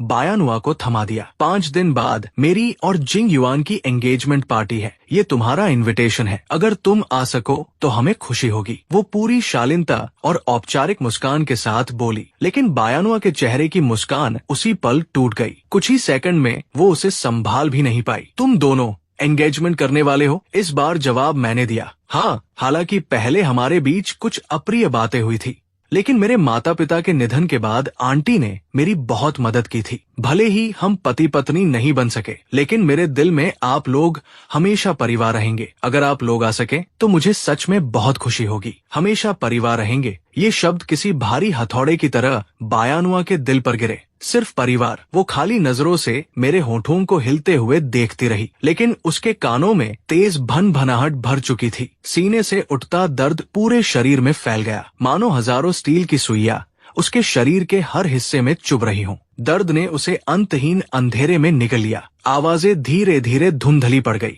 और अंत में उसकी चेतना भी पूरी तरह टूटकर बिखर गई। Doctor, doctor! मदर बी की घबराई हुई चीख पूरे वार्ड में गूंज उठी। अगले ही पल मुझे, जंग जियाकिंग को और हमारे लाए हुए इनविटेशन कार्ड को वार्ड से बाहर भेज दिया गया। अस्पताल से निकलते समय भी मदर बी की घबराई हुई आवाज मेरे कानों में गूंज रही थी। मैंने पीछे मुड़कर बायानुआ के वार्ड की दिशा में देखा। थोड़ी चिंता मन में उठी। वो सच में ठीक हो जाएगी ना? क्या हमने कुछ ज्यादा नहीं कर दिया? आखिर उसने मेरी जान बचाई थी। अगर हमारी वजह से उसे कुछ हो गया तो? मेरे मन में अपराध बोध की हल्की भावना थी। मैंने कभी नहीं सोचा था कि बायानुआ की मानसिक सहन शक्ति इतनी कम होगी, लेकिन अगर सच में उसे कुछ हो जाता तो मुझे निश्चित रूप से पछतावा होता। जंग जियाकिंग ने मेरे कंधे पर हाथ रखकर सांत्वना दी। चिंता मत करो, सब ठीक है। मैंने पहले ही सबसे अच्छे डॉक्टर बुला लिए हैं। बायानुआ आखिरकार मजबूत लड़की थी। ये बेहोशी का दौरा उसे नुकसान पहुंचाने के बजाय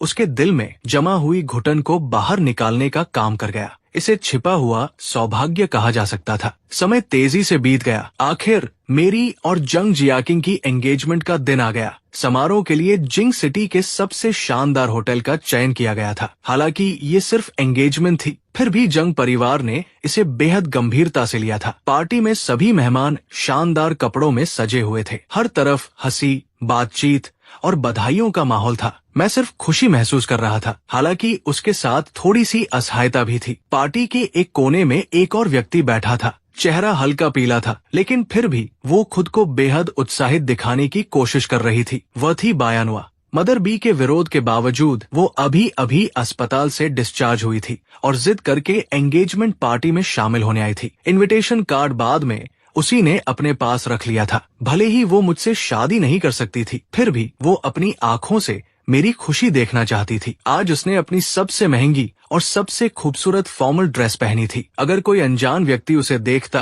तो शायद यही समझता कि इस एंगेजमेंट पार्टी की मुख्य नायिका वही है, जिंग युआन। आज मैं इतनी सज-धज कर तुम्हारी एंगेजमेंट पार्टी में आई हूँ, तो इसे ऐसे समझो कि मैंने एक बार तुमसे शादी कर ली। इस जीवन में हमारे पास मिलन का सौभाग्य था, लेकिन साथ रहने की नियति नहीं। अगले जन्म में हम फिर पति पत्नी बने।